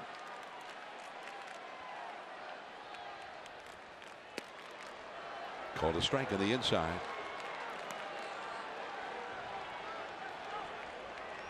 And Buster talking to Jordan Baker about that. Not in agreement with that first pitch called strike on the inside corner. First and third, 2 down. And Duffy dives safely back.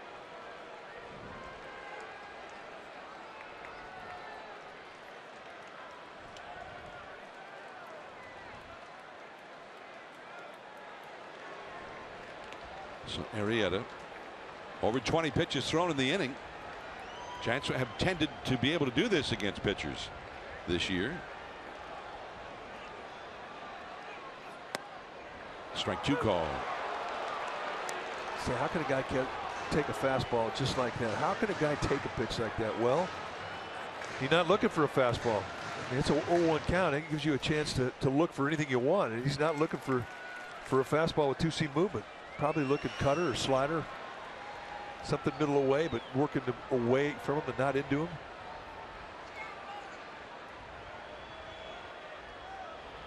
But Duffy running. Posey foul tips one and stays alive. That's good emergency swing right there.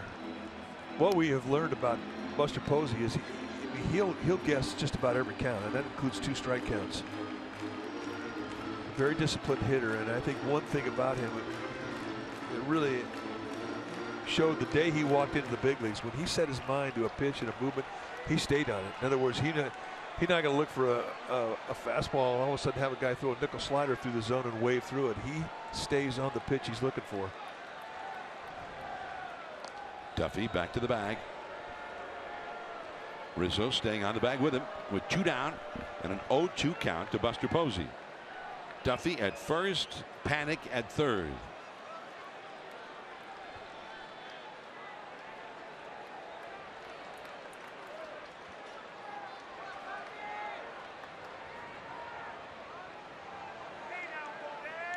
curveball, and that one just shot downward. 1 ball, 2 strikes. That was not an easy take. That's exactly where Arrieta was trying to throw that thing. In his mind, he's trying to bounce this curveball at home plate. And for Posey, I mean, his upper body held the swing back. His lower body was swinging.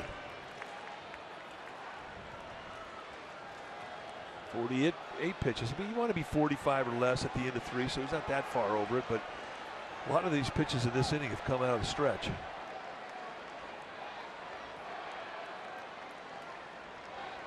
There goes Duffy.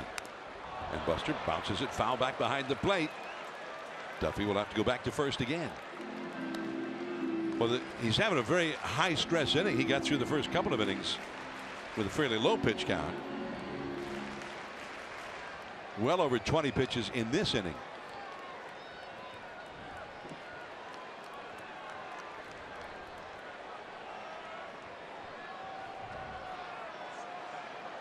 This will be his 27th pitch thrown in the inning.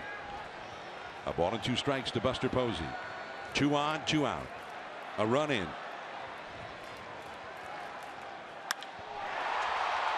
Back in left, Soler still back, and he's got it right at the wall. Jorge Soler with an excellent play, leaping just as he was about to get to the wall.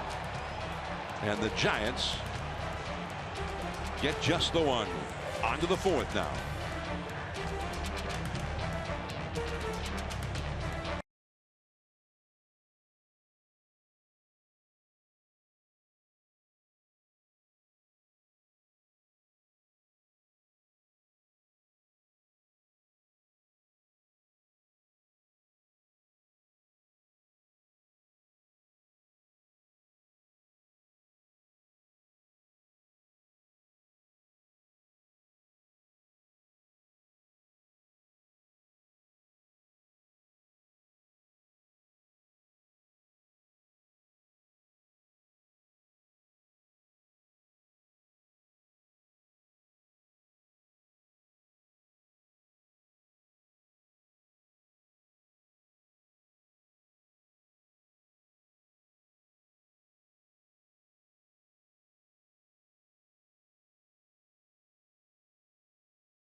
Check in online with the mobile app or at supercuts.com.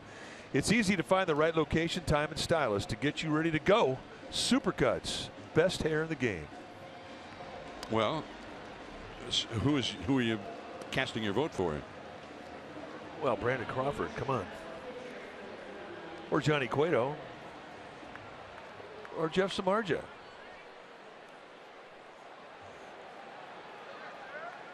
Here's Albert Suarez, and he comes in as part of a double switch. Connor Gillespie, who pinch hit for Derek Law, stays in to play third base for the Giants. And Suarez will go into the 3rd spot in the order where Matt Duffy had been. See the numbers for Suarez. This will be his 4th game. He's a 4-pitch guy. Low to mid-90s with a fastball, curveball, slider, changeup. Go get him. And Jake Arrieta leads off against him. Strike 1.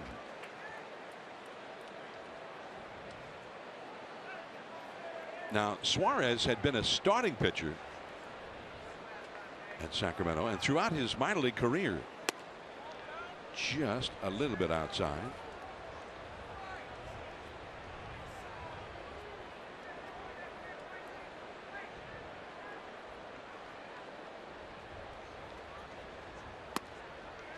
Strike 2 called. So this Connor Gillespie, number 21, now at third base. As Matt Duffy is out. And a foul. It was Jake Arrieta who knocked in the Cubs' first run with a single to center, a bloop back in the second against Jake Peavy. He also had some misadventures at base running that hurt the Cubs. Right back to Suarez. And there's one away. Now here's Amy G. All right, John, you and Mike were talking about how well rested the Giants bullpen is, and Bruce Bochy addressed how he's been trying to keep them sharp during this stellar run of the starting pitching. He said that he's actually been having different relievers do short bullpen sessions of about 15 pitches off of the mound so that they stay used to the slope. He also said that this unusual amount of rest time for the bullpen is going to be very beneficial down at the end of the season, guys. So here's Dexter Fowler, and that's a called strike. And Bruce Bochy has always managed that way. Always try to win games today, but with an eye toward the long haul. And bullpen management has always been something that I think Bruce Bochy has done extremely well. Not overworking guys, knowing that he needs them to be fresh and ready to go in the stretch run. And for the Giants in these past few years, October as well. It's the key, maintaining the strength of your club through 6 months. Oh, that hit him. So Dexter Fowler, they got him on the right leg, and that hurts. Yeah, try to run a little cutter in on the hands of Dexter Fowler, and just certainly not anything that was intentional. I mean, you're not going to do it in a 1-2 count with a cutter if you're going to hit somebody. But the guys with speed like Fowler, they do not like to get hit in the legs. They'll take one in the arm. And he had nowhere to go. That thing just ate him up.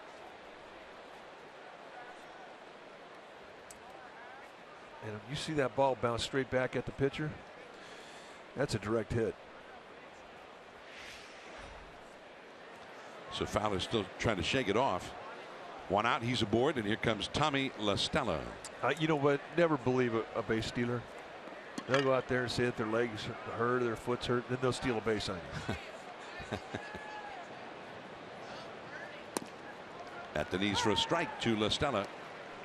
La Stella singled home the second Cubs run in the second inning. He was not originally in the lineup. He went in to play third base in the last half of the first after Jason Hayward injured himself, making the play of the year out in right center. A foul tip into Posey's glove. 0-2. Stella knocked in a run to make it 2-0, and then Bryant came up and hit a 3-run homer, and suddenly it was 5-0 Cubs. It's 5-1 now as we play here in the fourth inning. Stand next to Albert Suarez. I mean, he's 6'3", about 240. He's a big fella. The long man in the bullpen will hit with the starters in batting practice when the team's at home. That's a foul tip, and that's all for La Stella. Strike three. It was held by Posey. We had a chance to see Suarez swing the bat today. He can swing it, but he's big and he is strong. This was the big blow in the game. It was a two-strike slider that just didn't do a whole lot. Labored in right middle in above the thigh, and Chris Bryant proceeded to hit his 8th home run of the year out of the ballpark, and that was a 3-run blast. And it's 0-1. Suarez from Venezuela, and he was originally signed by the Tampa Bay Rays back in the days when the Rays big league club was managed by Joe Madden. So Madden may be familiar with him from spring training or somewhere. You may have seen him over the years. Strike two called. Then the Angels picked him up before last year, and then the Giants signed him as a minor league free agent this past November. He had always been a starting pitcher in the minor leagues all the way through until after 3 starts this year at Sacramento, they had him work out of the bullpen a couple of times. Right back to him. And that's a strong inning for Suarez. Rizzo stranded on deck. Bell, Pence, and Brandon Crawford coming up for the Giants.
McDonald's.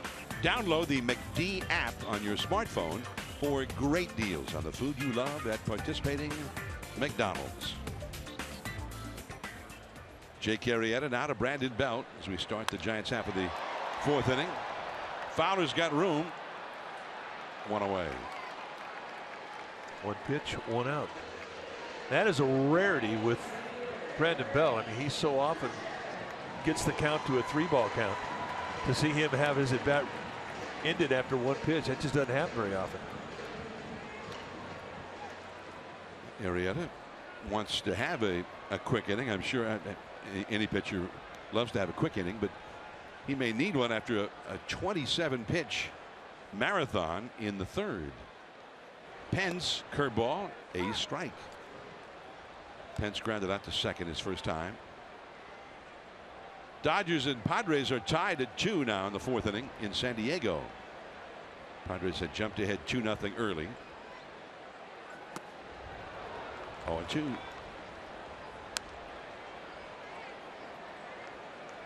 Arizona clobbering the Cardinals in St. Louis. 11-3 there in the last of the 9th inning there. D-backs have been great on the road this year.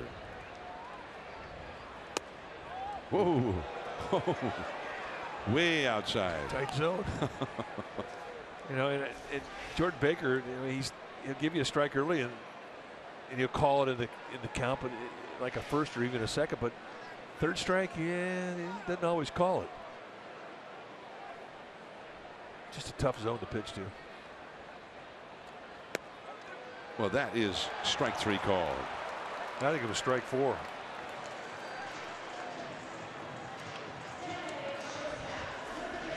So in a 1-2 count, he comes back with a 2-seam fastball, and look at the movement coming right back in. It's almost like a little left-handed cutter in perfect location at the knees.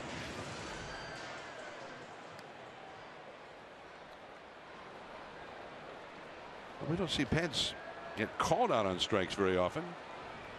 This guy likes to get up there and swing the bat. Brandon Crawford now called out on strikes his first time. 1-1. 4 strikeouts for Arrieta. Giants are trailing 5-1 here in the 4th inning.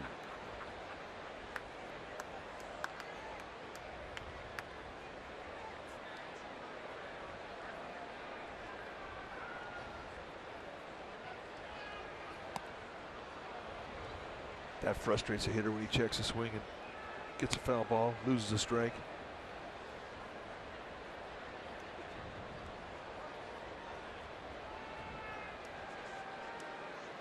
Well,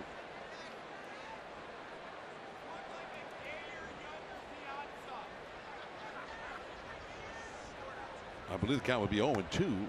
It is. And that's a foul ball.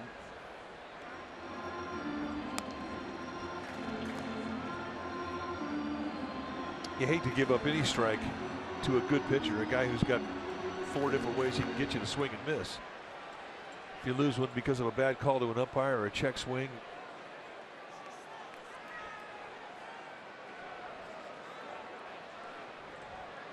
it'll frustrate a hitter big time.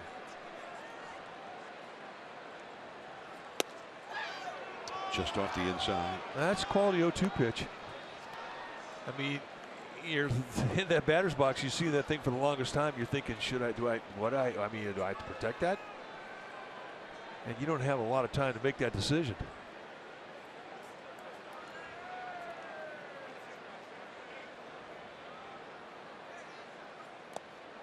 Check swing.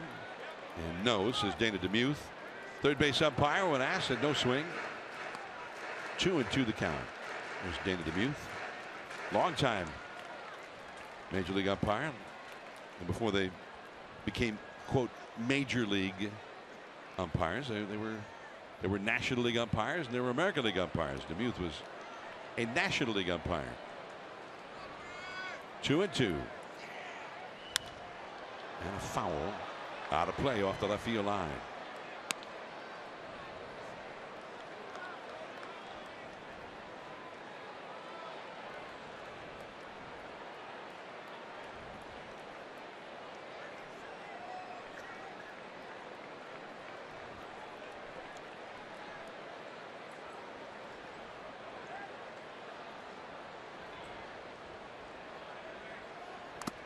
Ooh. Wow. Right off the chest protector, and that staggered Jordan Baker. Right, an upper chest shot, right where the logo is on his shirt. Eric Ortega, the Giants trainer, coming out to assist Jordan Baker. Right there on the clavicle. I mean, I know he's got chest protector and everything, but clavicle shots, kneecap shots, I mean, those are really painful. Even if you've got padding on. And we've seen umpires get hit there in the clavicle, and even with the pads on, have a clavicle get broken. You see how tall Baker is. He's 6'8". I mean, he's the tallest umpire by a bunch. Now, this is normal speed. Let's listen.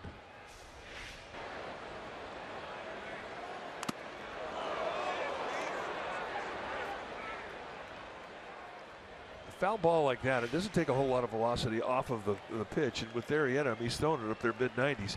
And remember, a lot of his two-seam movement, that's a heavy ball that he throws up there. And when you take one full on the chest, and he's completely relaxed, he's concentrating on the strike zone. You're not bracing yourself to take a punch or take a hit. You're completely relaxed, and that definitely got his attention. 3-2 to Crawford, or rather, 3-2 to Crawford. Did he swing? And yes. And Baker made the call himself. Giants go down in order. On to the 5th inning. Rizzo, Zobrist, Soler coming up.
PG&E. PG&E provides career opportunities for veterans and women through its Power Pathway Workforce Development Program. And you can learn more at pgne.com/powerpathway. PG&E, together building a better California. I'm John Miller. That's Mike Krukow. Giants baseball on NBC Bay Area and the Giants Television Network. And a curveball from Suarez to Anthony Rizzo for a called strike. To start the 5th inning, the Cubs leading 5-1 over the Giants. Rizzo is flied out to right center and singled. Giants have the overshift on for him. 3 infielders to the right of second. And that changeup misses. Suarez, he pitches very confidently. He's 26 years old, longtime minor leaguer, and he works quickly out there. That's a fastball to the outside. 1 ball, 2 strikes to Rizzo. Well, the fact that he hasn't been out there for a while, he doesn't show a whole lot of rust right now. He's got a good flow going. Left field, there's Pagan. And Rizzo is out number 1. All right, check out the Silver Slugger 3-pack. Access to 3 games starting at $99, including the June 25th game against the Phillies. We're giving away Madison Bumgarner Silver Slugger bobbleheads for the first 40,000 fans, courtesy of Chevron. The pack also includes a limited edition coin commemorating our 3 recipients of the 2015 Silver Slugger Award. For more information on the Silver Slugger 3-pack, visit sfgiants.com/minipacks. I've seen that coin. How's it look? Oh, it's got to be unbelievably valuable. Not that I'm an expert. I gave it a real strong investigation. Really, no flaws in it. Antique Roadshow said 1,100. And that's if it didn't have the 3 Silver Slugger Award winners depicted on it. 2-1 now to Zobrist. Zobrist has flied out to left center and lined out to center.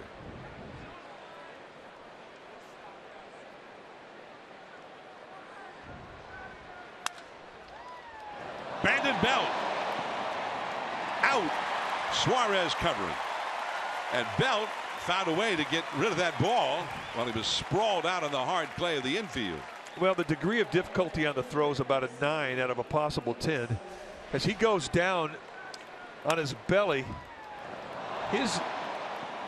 from the knees, he has a little just a little push flip, and he leads Suarez perfectly. It's got to be above the belt to make it an easy play for the pitcher, and indeed everything turned out all right. Nice play. Gold Glove kind of a play there, and here is Soler.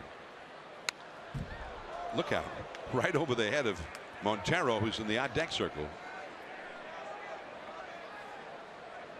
Soler has singled. That started the 5-run second inning rally. He's also lined out to the shortstop.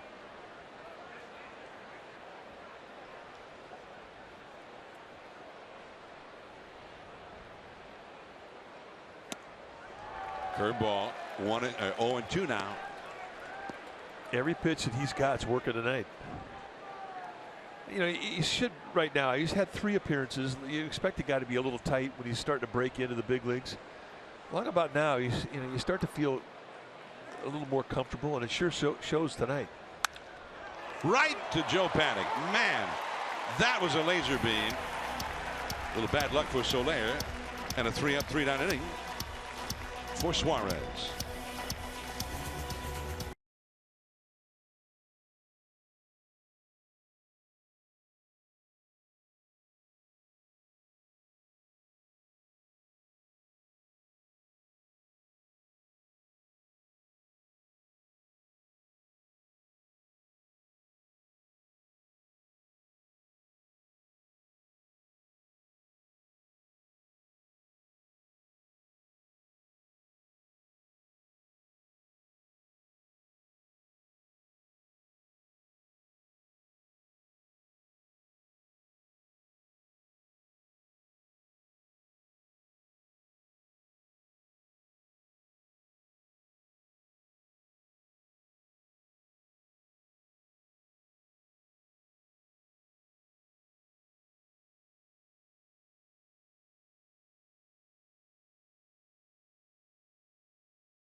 Comprehensive security and data protection for private networks and public cloud services. There's Diane Klein, our ball babe tonight on the third base side. Pride of Stockton. She is ready and waiting for a play. She likes Wilson. And Patrick Dunn on the first base side. Hey, get your glove on, Meat. Let's go. He's a Rawlings guy. So here is Connor Gillespie to lead off. against Arrieta. Back to the screen. It's 0-1.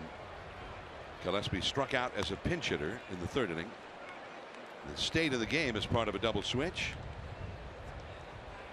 Gillespie, Pagan, and Span due up for the Giants here in the 5th inning.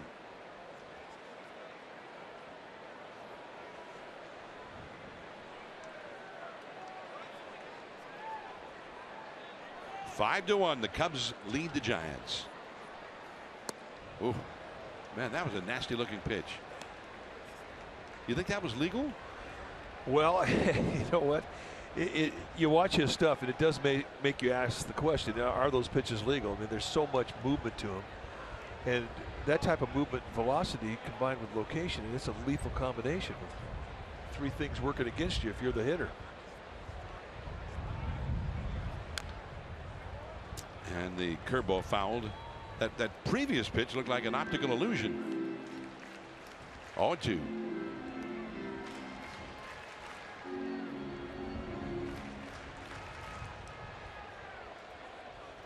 There's not a more confident arm in the National League. I mean, there are guys maybe as confident. Clayton Kershaw can always give you an argument, but this guy's got it going. Just a little bit low, apparently. Madison Bumgarner, Johnny Cueto throwing a lot of confidence. Jeff Samardzija, we've watched it here the last month and a half.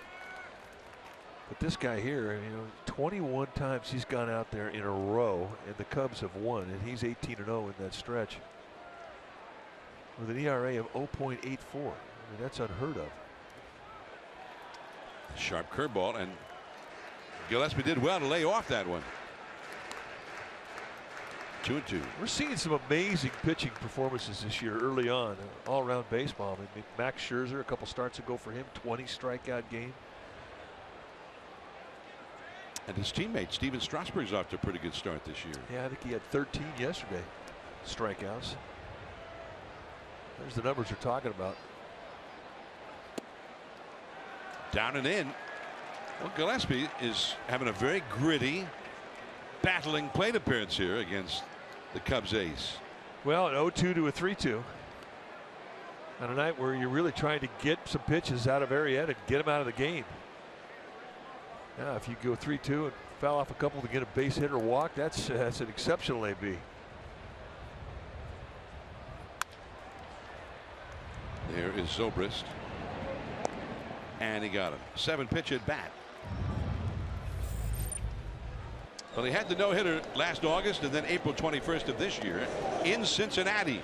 He had the no-hit stuff going again, and a huge lead besides. And he did finish off the Reds in this one. His 2nd no-hitter. August of last year and then April 21st of this year. He won that game 16-0 through 119 pitches. No hits, although he did walk 4. Angel Pagan singled and scored a run his first time. That one was running away from him, but called a strike. You know, Arrieta with the big crossover step and the high 3/4 release, it's just not that easy to do. And most guys who have that much of a crossover step, they're cutting power out of their delivery home. You just don't see the ball early. Very deceptive motion. Strike 2. And as he goes in this motion, takes a stride step. It's almost like he looks away from you and then picks it back up as he gets ready to deliver the baseball. And then boom, here it comes. Everything quick. Back into the crowd. By the way, Pagan was upset about that first pitch being called a strike, and the pitch FX on the MLB at bat app did show it as being 2 or 3 inches off the outside. But I know, as you often said, it's one thing if the umpire's calling that pitch a strike all night long, and it's another just all of a sudden there's one called a strike. La Stella, and he's safe at first. Tommy La Stella was a little bit too slow in making that play. Fourth hit against Arrieta, and this is an infield single. And these kind of play on your mind if you're a pitcher. Off the crack of the bat, you're thinking that's an out. Then all of a sudden, you look down to first base, and the hustle of Angel Pagan on what would be a normally routine ground ball turns into a base hit. That's 3.9 speed. And granted, he didn't have a lot of backswing. It didn't matter to hustle on a routine ground ball. That shows me something, especially when they're looking for hits. And now Arrieta's out of the stretch. So here is Denard Span. 1 out, 1 on. And that'll go back out of play. You know, he by far has had the best at bats against Arrieta of all the Giants. And he's got nothing to show for it. Span is the one who hit that ball way out into deep right center that Hayward turned into an unbelievable catch and then injured himself with a collision with a wall out near the 421 marker out there. And he lined one right to the center fielder his last time. In the dirt. 1 ball and 1 strike. So he's 0 for 2, even though he's clobbered the ball twice. Both of those at bat saw him hit the ball over 100 miles an hour. And one he hit well over 400 feet that got caught.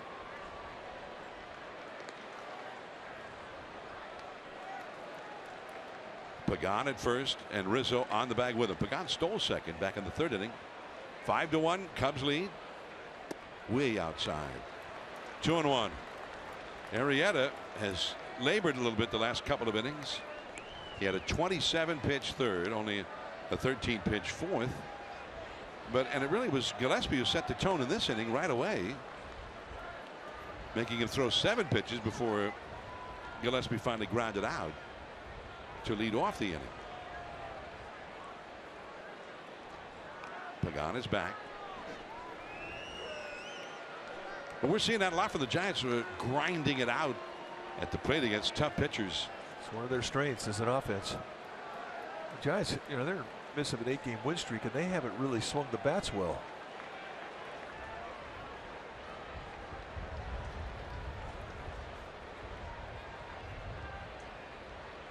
There goes Pagan.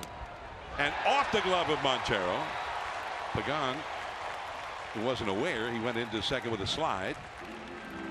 But he steals second for the 2nd time. His 5th steal of the year. Take a look at the sinker that just bottoms out as Montero's coming out of his squat to get in position with his lower body to get off a throw. He just misjudged the ball. It had so much sink on it, kind of hits him high in the web of his catcher's glove. And scoots right on through the backstop. Stole a base all the way. So it's 2-2 to Span. Now base hit can mean a run. Panic, who knocked in Pagan in the 3rd inning with a single, is on deck. And that'll be out of play. Off the left field line. Still 2-2.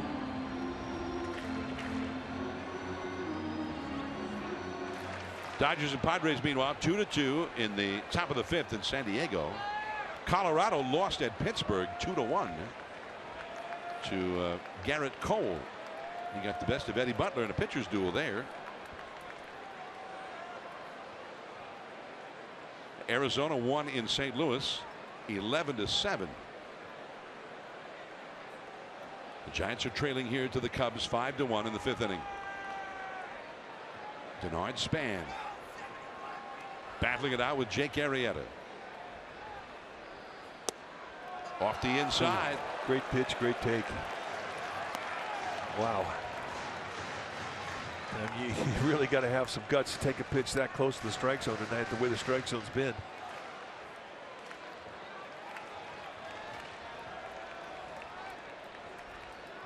So this will be the 7th pitch of this plate appearance.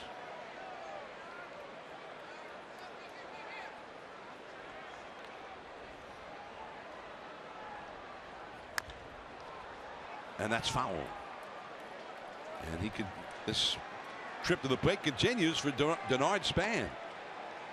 Arrieta's now thrown 18 pitches in this inning.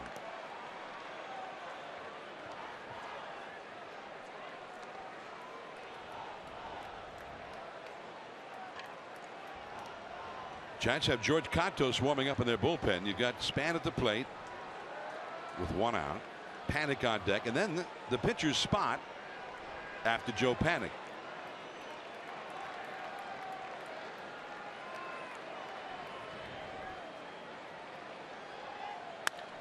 That is foul. Oh, man. And Greg Gibson was right there on top of the play. We had a bad angle. From our angle, it looked like it hit right on the foul line. Boy, another bullet off the barrel head of Denard Span. And how foul was it? Foul by about a foot. Greg Gibson right on it.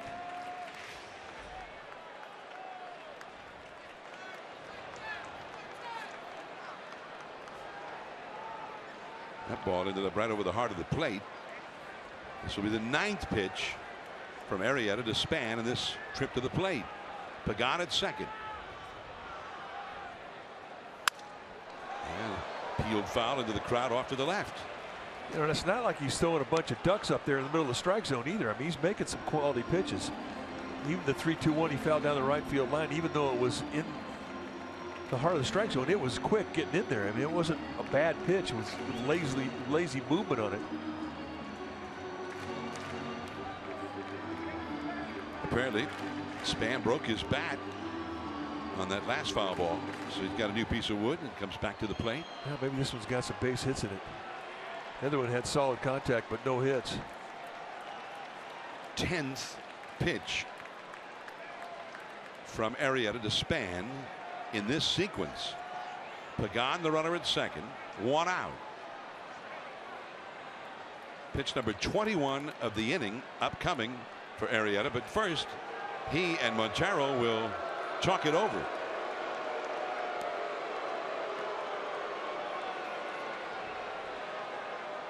Well, they may want to change the signs. Look at the marks on the sweet spot of that bat. I mean, he was barreling Arrieta all night long. A maple bat used by Denard Span. 10th pitch of this sequence. And here it comes. Right up the first base line to Rizzo. And Denard Span is retired after a long battle. Pagan goes over to third. I'll tell you what was impressive about that sequence is all the different pitches that Arrieta was throwing the 3-2 count. It gives you an idea of how much confidence he's got in his repertoire of pitches. I mean, he wasn't just laying fastballs in there with one kind of movement. He threw everything: curveball, slider, cutter, sinker. Guy could do that on a 3-2 count. That's a rough at bat. And he did prevail, but he had to work and work and work to get Denard Span out. Here comes Chris Bosio out of the dugout. He's thrown 61 pitches in just the last 3 innings. Bosio, the pitching coach. And I think that's what this is all about. I think this is about just giving him a bit of a breather. Giants know that's a big run out there at third base, and I mean, they'd love to get this thing in there. The more pitches you throw in an inning, especially in consecutive long innings, the more likely you are to elevate and make a location mistake, as George Contos is finishing off his warm-up pitches in the bullpen. So Bosio back to the dugout. Pagan, the runner at third, and Joe Panik trying to knock him in again. He knocked him in with a 2-out single in the 3rd inning. He also has walked tonight. Arrieta has not retired. Joe Panik. 5-1. The Giants are trailing. Curveball, strike on the outside. Wow.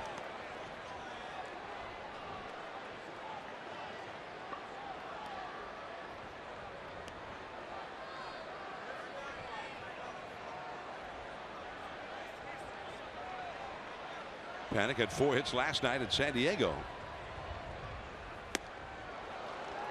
And a fastball at 95. Blew it by him.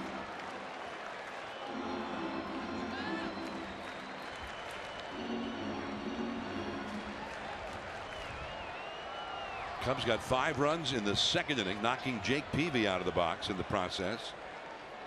Giants got 1 in the 3rd. They're trying to get Pagan home here in the 5th. 2 down. 2 strikes to count.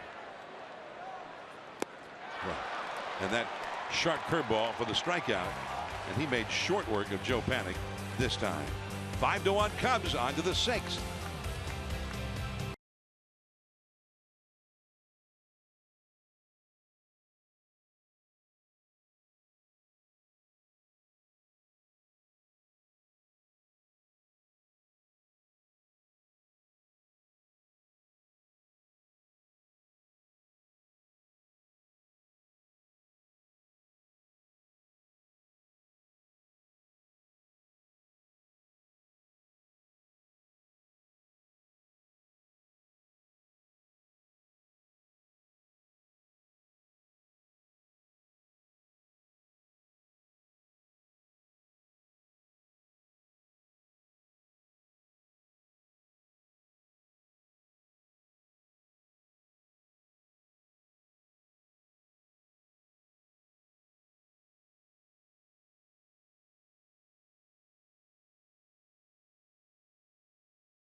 Toyota time, the best time for deals on the best built cars and trucks on the road.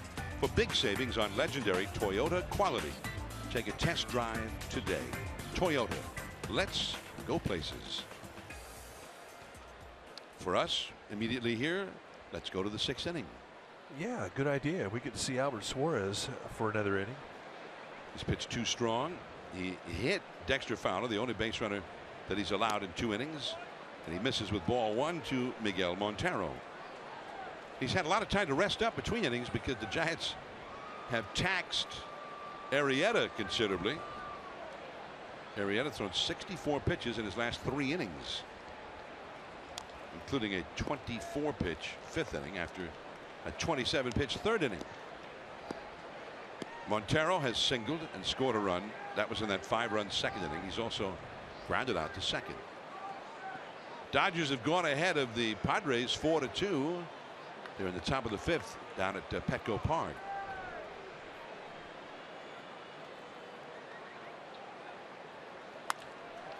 Brandon Belt, 1 away.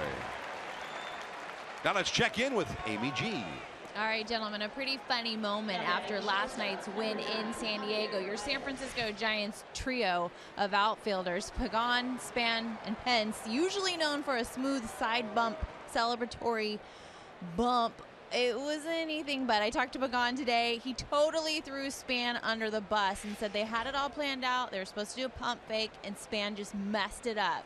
He also said that Pence usually choreographs these post-game celebrations. He's even had them do the running man. And John, I would pay money to see you do the running man. I want you to do that. Oh, so we do that all the time. Yeah, we do that before every meal.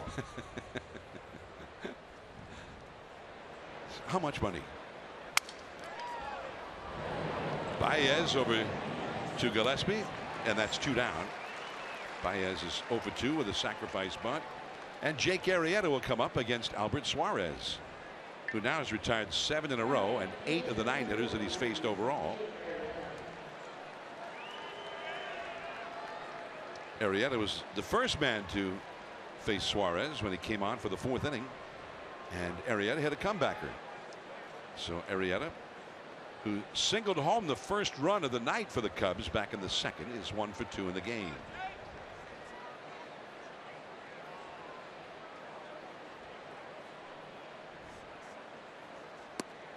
That's a strike. Tomorrow, game 2 of this series will be a 4:15 start, and that's it's a network game. There'll be no local television of that game tomorrow. Brandon Crawford takes his time, and that's a perfect inning for Suarez. 3 strong for him. They're going to pinch hit for him in the last of the 6th inning. Then Posey and Belt to follow.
Monday through Wednesday, and Monday the 23rd, it's Until There's a Cure Night presented by Gilead. And then Tuesday the 24th, it's Bruce Lee Tribute Night. And Wednesday, day baseball, 12:45 start. You need tickets? Go to sfgiants.com/tickets. Gamer Babes are here. It's Orange Friday here at AT&T Park. Giants and Cubs head-to-head for the first time here in 2016. Jake Arrieta to the pinch hitter, Gregor Blanco. Caught by Zobrist. I don't know if Blanco's bat stayed all in one solid piece on that one. So he's promptly retired, and Buster Posey will come up. You know, if you break your bat, you make it out, you're upset you lost your bat. If you break a bat, get a base hit, you're not upset. It's a good bat. The bat died a valiant death in that case. Valiant. Here is Buster Posey. Buster hit one hard after a very determined at bat against Arrieta, and sent one out near the top of the left field wall, where it was caught by a leaping Jorge Soler to end the 3rd. That was, for the Giants offense tonight, sort of the high water mark. There were 2 men on base. If Soler had not been able to catch it, maybe both of them would have scored with 2 down. And it was not that far from being over the wall. High pop-up, shallow left this time, and Soler comes in. So Buster is 0 for 3. And after all of the work and the grinding plate appearances, Arrieta's got 2 down and nobody on after only 3 pitches here in the 6th. Brandon Belt will come up. In San Diego, Derek Norris hit a home run. Dodgers 4, Padres 3, last of the 5th there.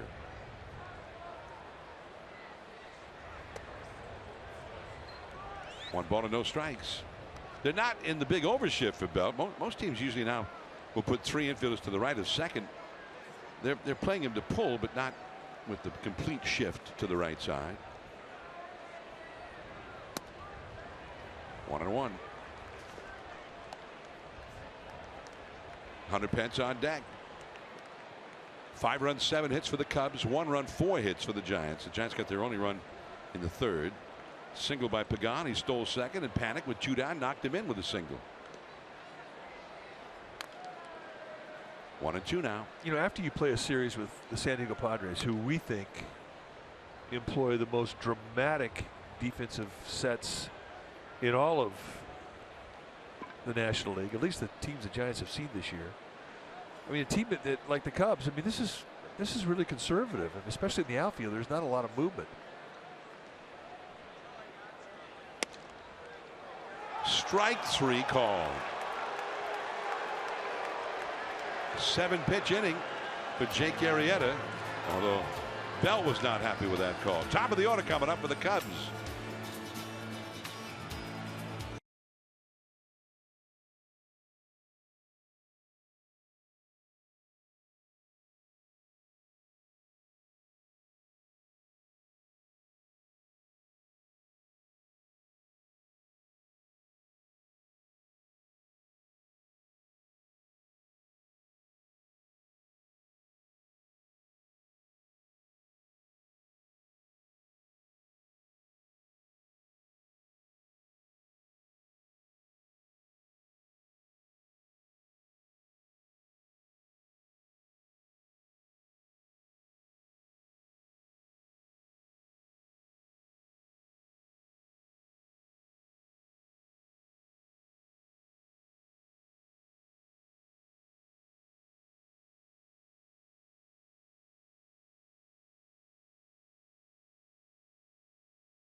Part by Black Oak Casino Resort, celebrating its 15th anniversary with your chance to win up to $75,000 cash every Saturday night in May.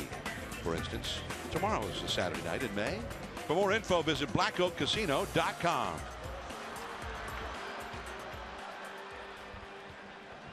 It's the Cubs 5, the Giants 1, and George Cantos, who was back with the ball club last Sunday when they were still in Phoenix. He's just been kind of sitting and watching ever since. Finally gets into a game. The last time he pitched on his rehab assignment with Sacramento was last Saturday. Well, welcome back, George Cantos. 9th game that he's been in. Had a good year going until he heated up in the elbow. Dexter Fowler, first ball swinging. Cantos gets to it, flips it to Brandon Belt. One away. Nice play. Well, he's fallen off towards the first base side, and his momentum's going to the play. But still, having said all that, you're not going to get a lot of time with Fowler. It's got to be perfect, and this is as much extension as Cantos has going left, right there. Nice little flip. See you later. It's the first time that Fowler's been retired. He had a single in the first, a walk in the second, and got hit by a pitch in the 4th inning. The only base runner allowed by Albert Suarez was when he hit Fowler in the 4th inning. Suarez 3 hitless innings in relief for the Giants. This is Tommy La Stella. He singled home a run in his first at bat in the 2nd inning, and then struck out in the 4th. Stella entered the game when Hayward went down with an injury in the 1st inning.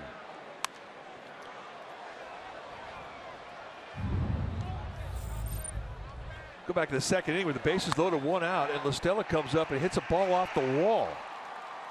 And Jake Arrieta kind of put the brakes on after Jones, the third base coach, had waved him home. Once Jones waves him home, that brought Dexter Fowler over to third. La Stella was at second base and had to go back to first. I mean, he literally slid into second base and had to go back to first base. So in the end, a ball off the wall, scores 1 run with the bases loaded and 1 out. I mean, that's a little rare. Unfortunately, it didn't really turn out that well for the Giants, as Chris Bryant, the next hitter, hit a ball in the ballpark. So they got only one run out of that particular play, and somebody made it out on the bases, and they still scored 5 runs in the inning. 1-2 to La Stella. Yeah, seeing that play, he really finally it looked like he was getting waved on, and after he passed the third base coach, he changed his mind himself. He just said, I better not. And then we saw Gary Jones, the third base coach. I mean, he was literally talking to himself after the play. Out number 2, Joe Panic to retire La Stella. Well, Giants fans, it's now easier than ever to catch more Giants baseball in your area by tuning into NBC Bay Area or going to Channel 11 over the air or Xfinity Cable 3 and 703. Check it out and tell a friend. Next Friday, the Giants open their 10-game road trip against the Colorado Rockies. Rockies who played very well early on this year. Nolan Arenado hit his 14th home run of the season tonight. Arenado leads the league. He moved ahead of Yoenis Cespedes with his 14th home run tonight. And he tied Rizzo for the league lead in RBIs.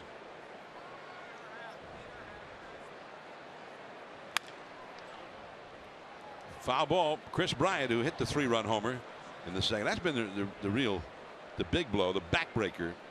It was a 2-run second inning, and Jake Peavy needed 1 out more to end the inning and couldn't get it. Instead, Bryant hit the 3-run homer into the left field stands. There was no cheapie, well back into those stands. It went. 8 homers now for Chris Bryant. He's got knocked in 29. 1-2. Yeah, that's the explosive slider of George Cantos. He and Sergio Romo just about the same time going to the DL for the same reason. Elbows heated up, and both guys, their best kill pitch is their slider, and sliders can do that to your elbow. Romo's progressing nicely. He should be about 2-3 weeks away, maybe sooner. 1-2. Now this was the big swing of the bat in the second inning. In a 2-strike count, Bryant gets a hanging slider middle in. And one thing we've learned about Bryant in his young career, at 6'5", he's very quick inside. And he can inside out the ball out to right center. I mean, he's an exceptional hitter in that regard. Power to both sides of the field. 2-0, nobody on. And he lays off this one. 2-2. Rizzo would be next. 2-0, nobody on. Here in the 6th, or rather the 7th inning. George Cantos back tonight for the first time. Giants are hopeful that maybe Sergio Romo sometime in 2 weeks, maybe less, will also be back. That's the hope.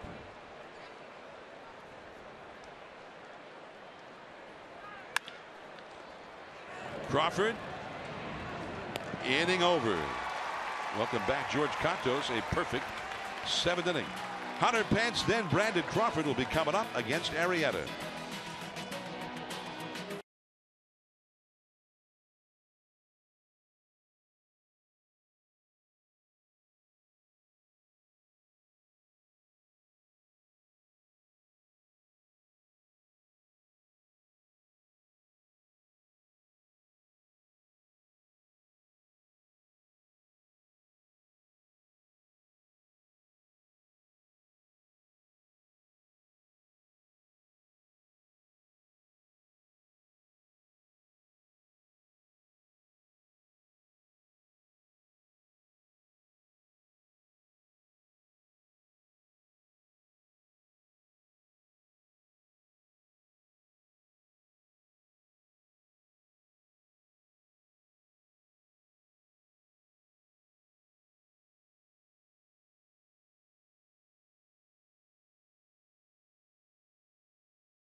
delivers everything you have come to expect and more.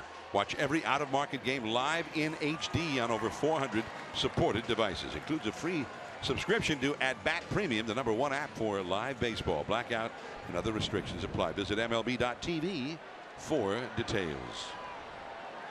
We never leave home without it. Never. Literally. Hunter Pence leads off against Jake Arrieta. 0-1. Pence has grounded out to second and been called out on strikes. Brandon Crawford to follow, and then the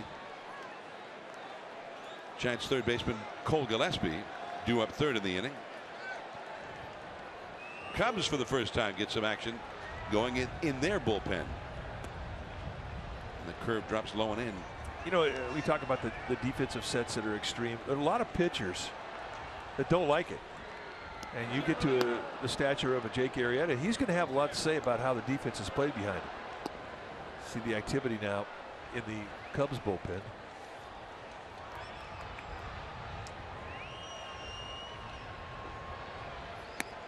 And it's right in there with a fastball at 96. Adam Warren, the right-hander, and Travis Wood, the left-hander, up in the Cubs bullpen. As Arrieta closes in on 100 pitches thrown for the night. 1-2 to Pence. There's the shortstop Baez, and Pence is 0 for 3.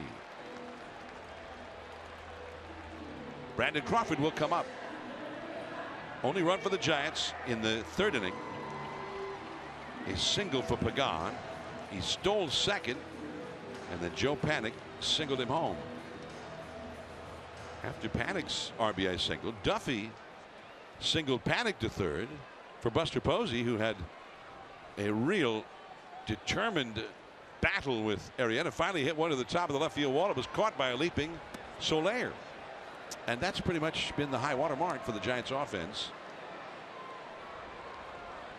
Came very close to turning that into a much bigger inning. It felt like a better inning than just the one run that got put on the board. That was pitch number 100 on the night for Arrieta.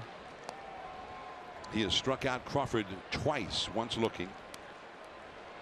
He's had 7 strikeouts in the game. He's walked 1.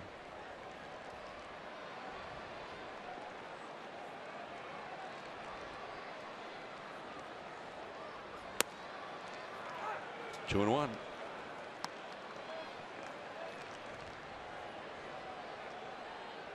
Jake Arrieta, 30 years old. What a trade. He belonged to Baltimore, and they traded with the Orioles to get Jake Arrieta, their future ace, in midseason 2013.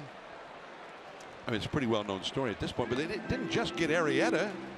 They got the guy who's their #1 setup man out of the bullpen, Pedro Strop, in that same deal. They gave away the College of San Mateo alum, right-hander Scott Feldman, and a catcher named Steve Clevenger. Well, they could have given away the College of San Mateo, and it still would have been a pretty good deal.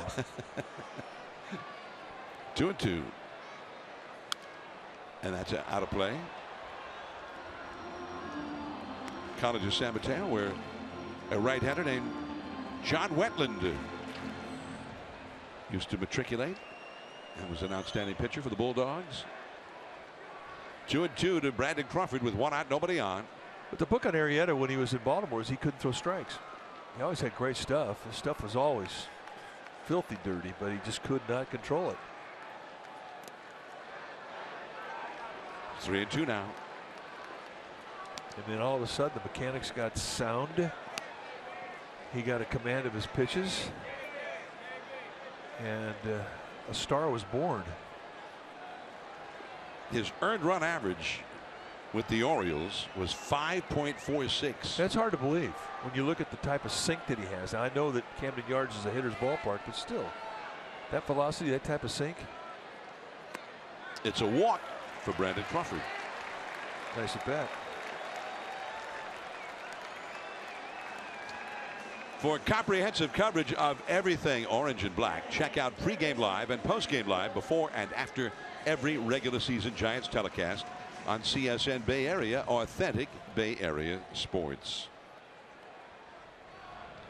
Joe Madden, who's pondering how much longer he's going to stay with Arrieta. When you've got a guy who's as good as Arrieta, and you're the man, you probably never want to actually take him out. No, no, you don't.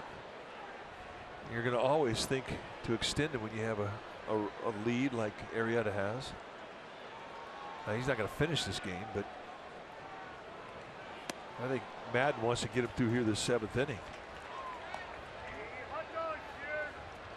Giants have done another good job of getting pitches out of an ace. Crawford, the runner at first. Rizzo on the bag with him, so the hole has opened up a little bit on that right side, although the second baseman, Zobrist, is straight up. Gillespie has struck out and grounded out in his 2 at-bats since entering the game on a double switch. Or actually entered the game as a switch hit, as a pinch hitter, and stayed in as part of the double switch. It's amazing how much pressure that a pitch count can put on a manager. How much stress. I mean, in reality, Arrieta's probably got 140 pitches in that arm, literally. Before you start to elevate, you start to worry about his stuff. Going back is Soler. Still going back. Now he squares up in front of the wall.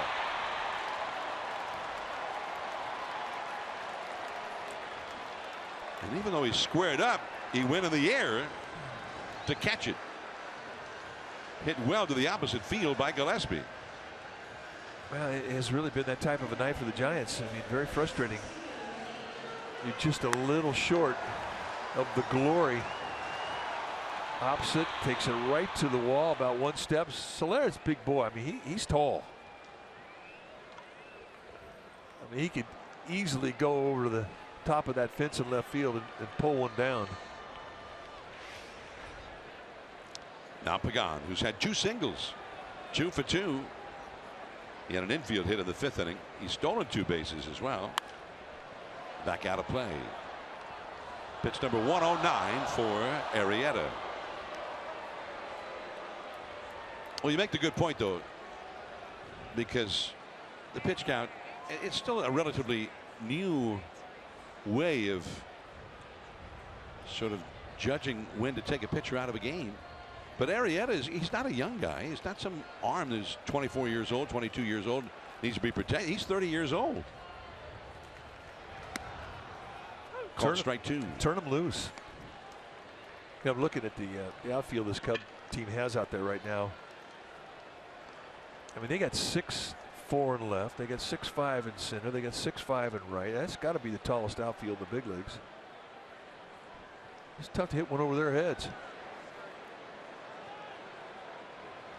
0-2 to Pagan with 2 down, runner at first. In the 7th, 5-1 Cubs. And he struck him out, a foul tip held by Montero. So that's 7 in the books for Arrieta, and probably his final inning. Rizzo coming up in the 8th.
Junior Giants glove drive. And gentlemen, everybody has a chance to help. It's really actually disturbing to find out that 15,000 kids who play Junior Giants do not have a glove. So let's help them out. Bring a glove, new or gently used, to tomorrow's game, and you will receive a Brandon Crawford pen. You can also just donate $10, and if you're not coming to the game, log on to jrgiants.org and you can donate there.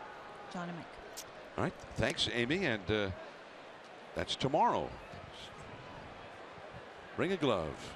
Well, I get asked all the time, what happens to all the gloves we gave last year? Well, the kids graduate. They move on to another level of baseball. New bunch of kids come in, and they don't have equipment. That's how you keep it rolling. Anthony Rizzo crushes one down the right field line. Foul.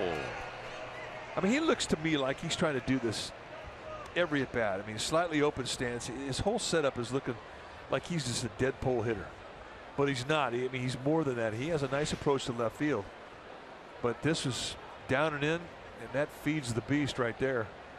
See the setup? It looks like he's just thinking right field bleachers. Slightly open stance as he plants. He's hanging right over the inside part of the plate. He wants you to bring something in that inside corner.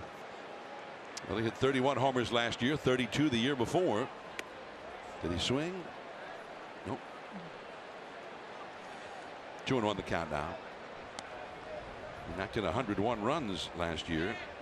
They got him from the Padres. That was a pretty good deal when you look back at it now.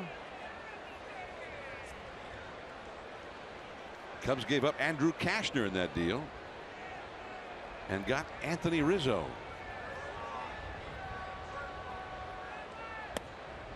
Called strike two. And I remember when he first came up with the Padres, he'd had this monster year in AAA ball in the Pacific Coast League, and then he played 49 games for the Padres. It was back in 2011, and the Giants saw him at times, and he couldn't hit anything.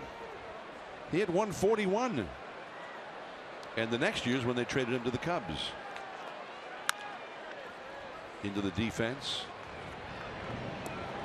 and that is Joe Panic, who throws out Rizzo. Giants bullpen, look at the numbers. Law an inning and a third. Suarez 3 innings. Contos now and an inning and a third. 5 2/3 no run, no hit innings from the Giants bullpen. No walks, just one man has reached base in all that time. That's 17 outs from the 18 batters faced by the Giants bullpen as Corey Guerin heads down the left field line. 1 out, nobody on. Here is Ben Zobrist, who is 0 for 3.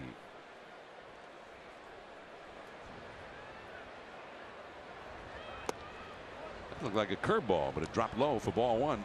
I think when Rizzo showed up in the big leagues, I mean, he was a guy that was built for the fastball, and they just completely softballed him to death. And you know what?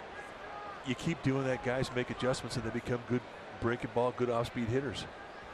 We watched it happen with Matt Williams when he first came up to the big leagues with the Giants. I mean, he really struggled with off-speed stuff. He got sent down, and the second time he came back, that was it. He made the adjustments, and Rizzo did the same thing. He's a smart hitter. Now he's one of the most feared sluggers in the National League. Soaring shot to right field. Hello, San Francisco Bay. Ben Zobrist gets one wet. And that's the first hit the Cubs have had since the second inning. And this one was impressive. Zobrist came into this series red hot.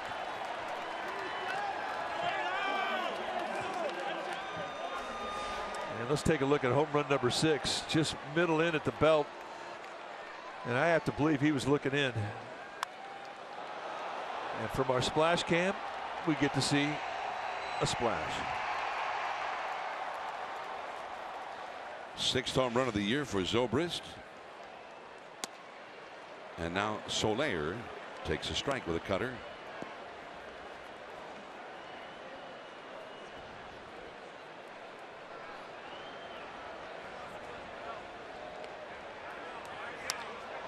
That ball is hit deep into left center field. It's on its way and gone.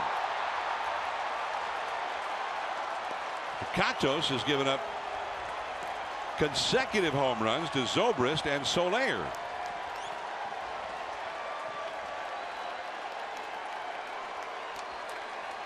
Second hit of the night for Soler and his third home run.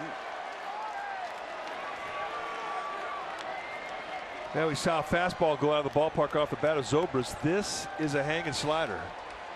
They set an outside target. It just rolls middle in, very much like the pitch that Bryant hit out in the second inning for a 3-run shot.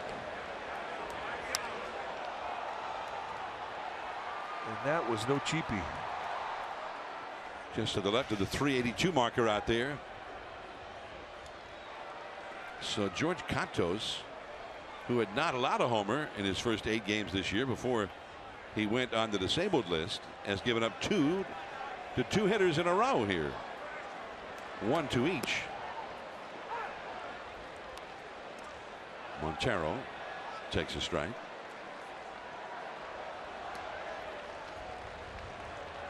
Montero's had a single, grounded out, and lined out to first.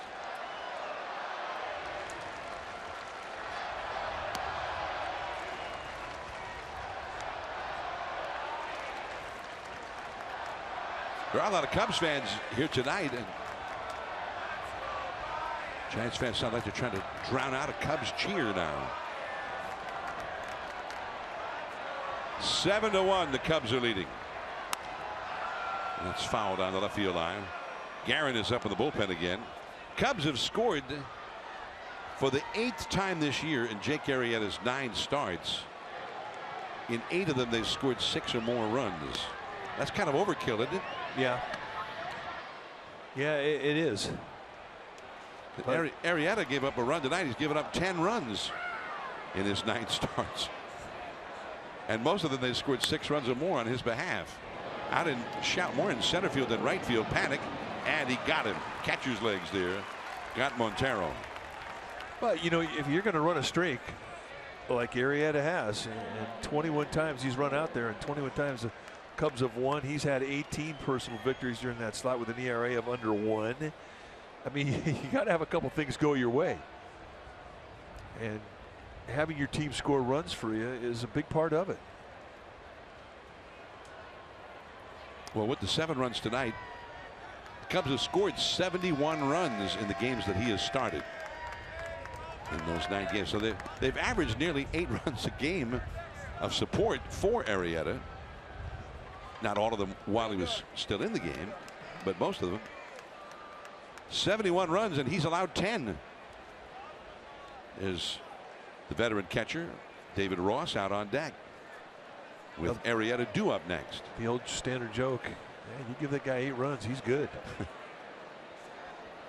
When, in fact, if you gave him maybe 1 or 2 runs, you'd probably be good most of the time. Really all he needs, but but you said it right, overkill. But it's baseball, and you know, when you're in a streak, and for Arrieta it has been an historical streak. You just enjoy it. I mean, he's a hard worker. He's put in his time, and things are falling his way. You enjoy it, because there's going to come a time when you go out there and they can't score a run for you. Javier Baez, the hitter, and the count goes to 2-1. Baez has had a sacrifice bunt, fouled out to right, and grounded out to third.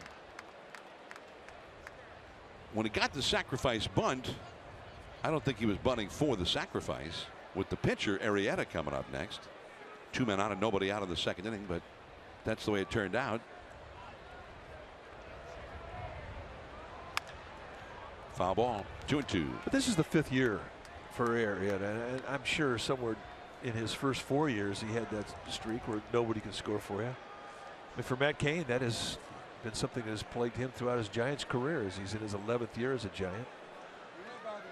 You just don't have control over it. I mean, in the National League, you have a little something to say about it because you're going to get some at bats, but American League, I mean, you have 0 control over how many runs your teams get you. But if you're going to have a good year, you've got to have run support, plain and simple. And that's all for Baez and the Cubs.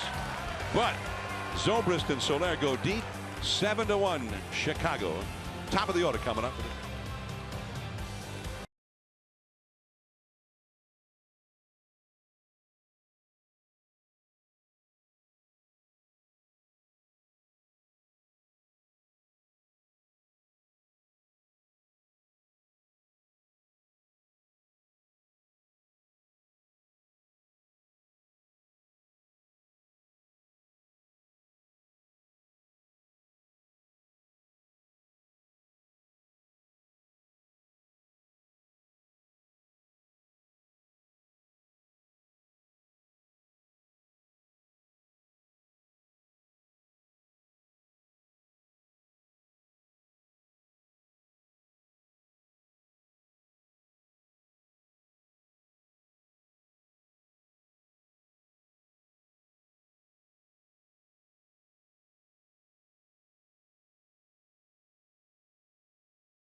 Central every night at 10:30. CSN, authentic Bay Area sports. I'm John Miller with Mike Krukow. Giants baseball on NBC Bay Area and the Giants television network. 7-1. The Cubs are leading. That's just about an average Cubs score in games started by Jake Arrieta so far this year. Arrieta is out of the game now. Here's Travis Wood in for the bullpen. Wood, who used to be a starting pitcher for the Cubs, now almost exclusively used out of the bullpen. He has not made a single start this year.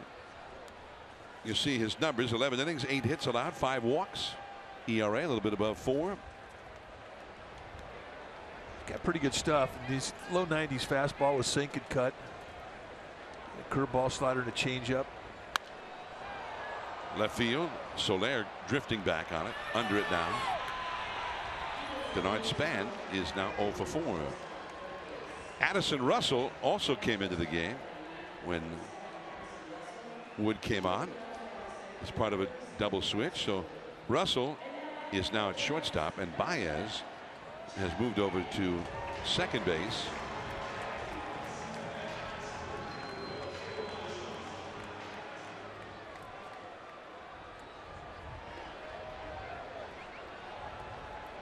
Anytime you see a guy who's been a starter at the big league level, as Travis Wood has been, I mean, he's pretty much going to have a command of 4 or 5 types of movement. And now all of a sudden you make that transition to put a guy like that in the bullpen. I mean, that's an asset that sort of stands out, especially a guy from the left side. 0-2 now to Joe Panik, who has walked, singled. He's knocked in the Giants' only run. He's also struck out. By the way, Baez moved over to third base, not to second base. Baez, who came up as a second baseman originally with the Cubs a couple of years back, but he's at third base. Addison Russell will be leading off the 9th inning for the Cubs as Joe Panik is called out on strikes.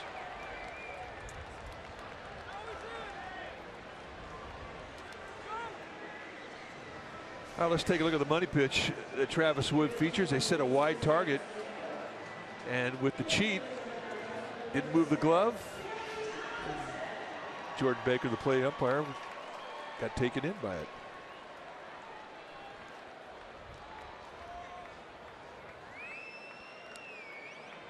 Tomlinson takes low for ball 1. Tomlinson pinch hitting for George Cantos. Tomlinson is hitting .333, and he's 3 for 6 and a .500 average as a pinch hitter. Pulled foul toward the Giants bullpen, right toward Corey Guerin, who's warming up out there alongside bullpen coach Mark Gardner. So it really has become a maintenance game for Bruce Bochy.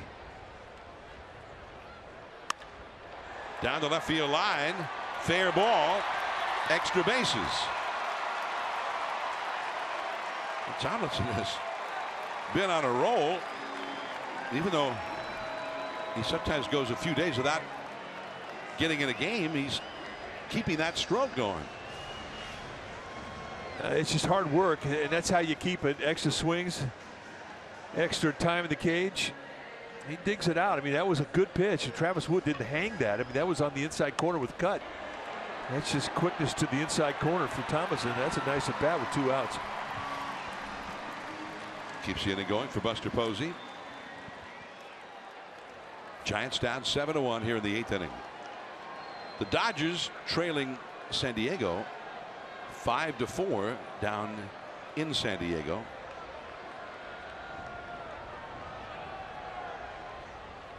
That's in the last of the 7th now at Petco Park. Strike 1 to Buster, who shot a glance back at Jordan Baker. Well, he's been frustrated with the strike zone tonight. A lot of people have. Giants with their 5th hit on that double by Tomlinson. First extra base hit of the game. Look out. Right over toward the Cubs dugout. And Gary Jones, the third base coach, was standing next to Joe Madden. He had a shock because that was heat seeking right to him. Extreme ugly finder.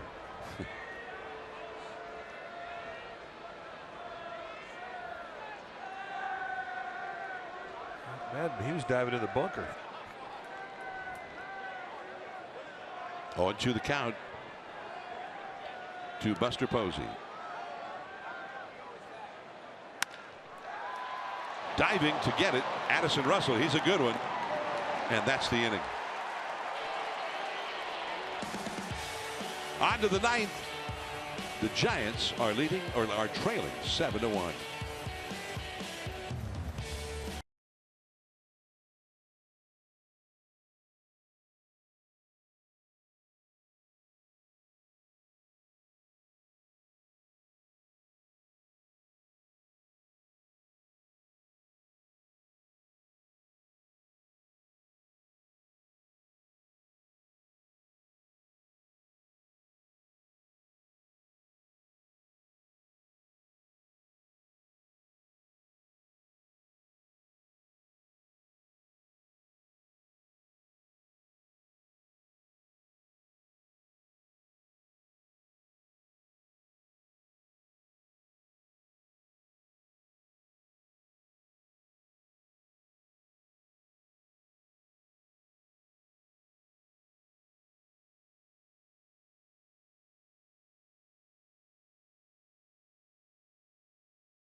Game 1 of the Giants and Padres series, and we'll be back with you on NBC Bay Area and the Giants Television Network next Friday night at 5:30 Pacific time for the Giants and Rockies from Coors Field, Denver.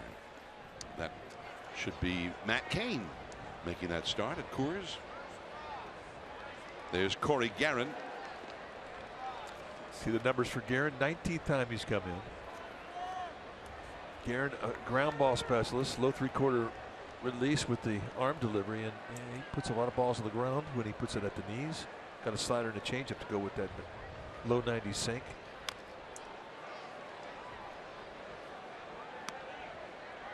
I think the goal for Guerin is to be a little more consistent with his slider. It at times has been lazy.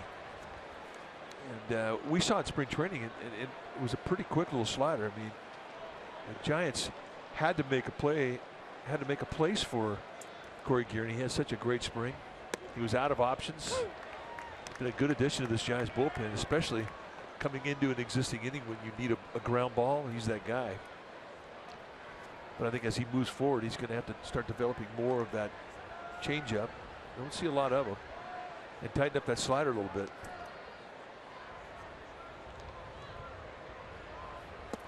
Struck him out. That was a good one.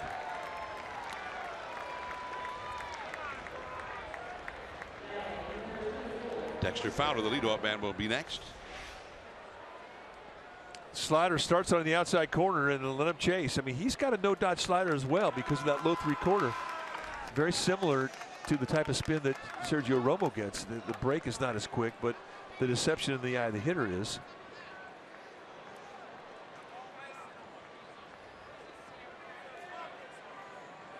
Javier Lopez is doing some throwing in the Giants bullpen now. 0-1 the count to Dexter Fowler as David Ross has come out on deck with a pitcher due up next. There's Lopez, the veteran lefty. Well, he needs work. They all do, and you might see a pitching change. Or he just might be getting some work. 1 ball, 1 strike. Cubs have a left-hander throwing in their bullpen, Clayton Richard. Joe Madden. His team flew in from Milwaukee after a day game yesterday. They lost 2 out of 3 to the Brewers at Miller Park, including yesterday's game.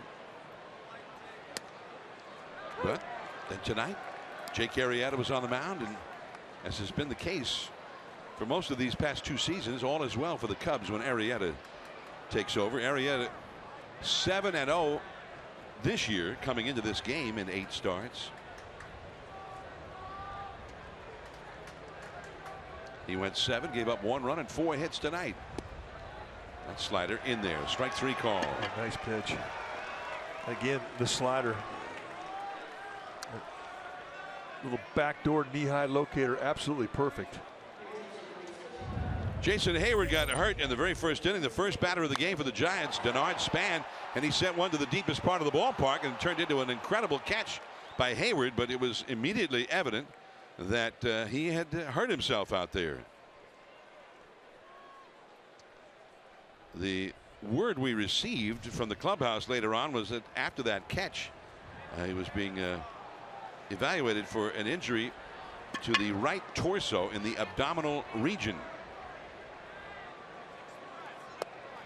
So they're in the process of evaluating that, and we have not heard what they came up with in terms of what the problem is, or if it's something bad or not so bad. Didn't look good, though. It did not look good. David Ross, the pinch hitter. 2 down, nobody on. Fastball a little bit off the outside.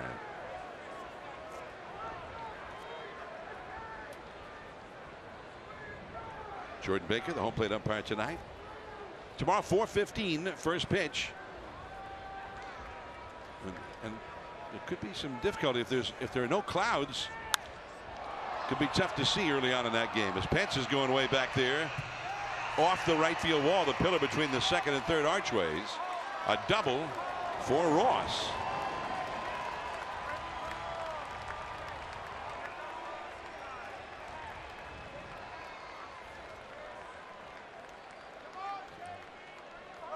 Pretty impressive swing of the bat from David Ross, who said he's going to retire at the end of the year. You see him take at bats like this and flip one off the wall in right field here. You say, why are you doing that? Why are you retiring? You got some game left. You don't see many right-handers take balls off the right field fence here at AT&T. You do not. I think when we first saw that wall out there and saw that 309 marker on the right field foul pole, we assumed that balls would be scraping off those bricks and off that wall all the time. Oh, no doubt. It was the first game ever played here. There was 6 home runs hit, 3 by Kevin Elster, the shortstop for the Dodgers. So here is Chris Bryant, who hit a 3-run homer. That was the backbreaker from the Giants' point of view back in the second inning. Instead of a 2-0 Cubs lead, suddenly it was 5-0. Chris Bryant, that's been the only hit he's had in this game, and it was huge. Jake Peavy was knocked out in that second inning. 1 2/3 innings, 5 runs, 7 hits allowed.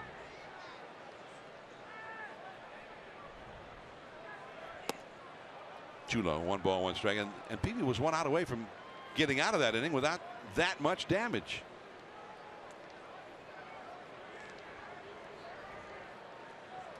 Eight homers, 29 driven in. This is the 40th game for the Cubs.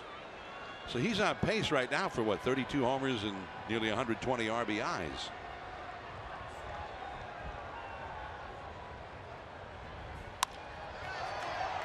Not for Panic this time. And Ross will score the 4th RBI of the night for Chris Bryant, and it's 8-1 Chicago. And Bruce Bochy, with the left-handed hitting Rizzo coming up, is going to bring in the left-hander Javier Lopez, who, like the rest of the bullpen, has had a paucity of work lately. Rizzo coming up. We'll be back.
A run is in here for Chicago in the 9th inning. Ross hit a pinch hit double with 2 down, and then Bryant singled him home. Now Javier Lopez, you see his numbers for the year, in to face the left-handed hitting Anthony Rizzo.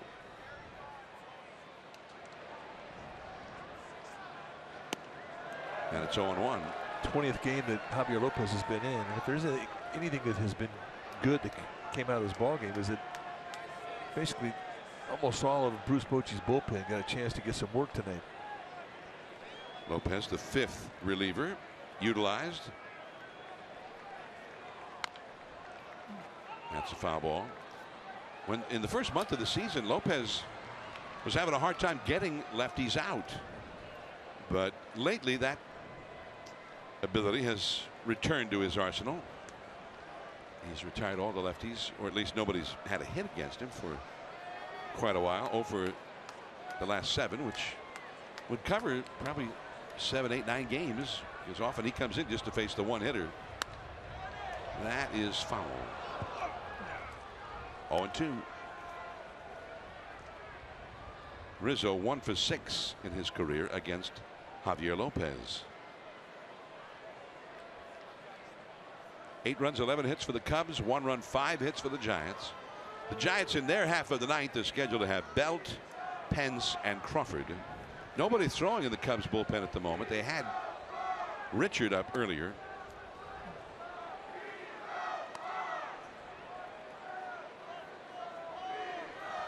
One and 2. Padres lead the Dodgers 5-4. Last of the 7th down in San Diego. Meanwhile, high pop up. Brandon Crawford is under it. And Javier Lopez gets his lefty. Belt, Pence, and Crawford coming up. 8-1 Chicago.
Here we go into the last half of the 9th inning. Cubs have brought in the left-hander Clayton Richard. There he is, number 33. See his numbers for the year. The Cubs, 2 left-handers out of the bullpen, have their numbers not that good so far. Yeah, but they're unique in that they both used to be starters, and they can both do a lot of things with the baseball, and they can both get right-handers out. I remember when Richard first came up as a starter with the Padres, and he had some early success against the Giants at that time. Right into right field. Just a little ground ball and right where nobody was. Base hit for Brandon Belt. Little Magic Wandu action right there. That is definitely a Magic Wandu type of hit. They played back on the right side. This goes right between them. Immediately, Rizzo, the first baseman, broke back to the bag. He's thinking, well, my guy's got that. Zobrist, he's all over it. So Belt 1 for 4. Now Hunter Pence is 0 for 3. As was Belt. And that's 0-1. There's I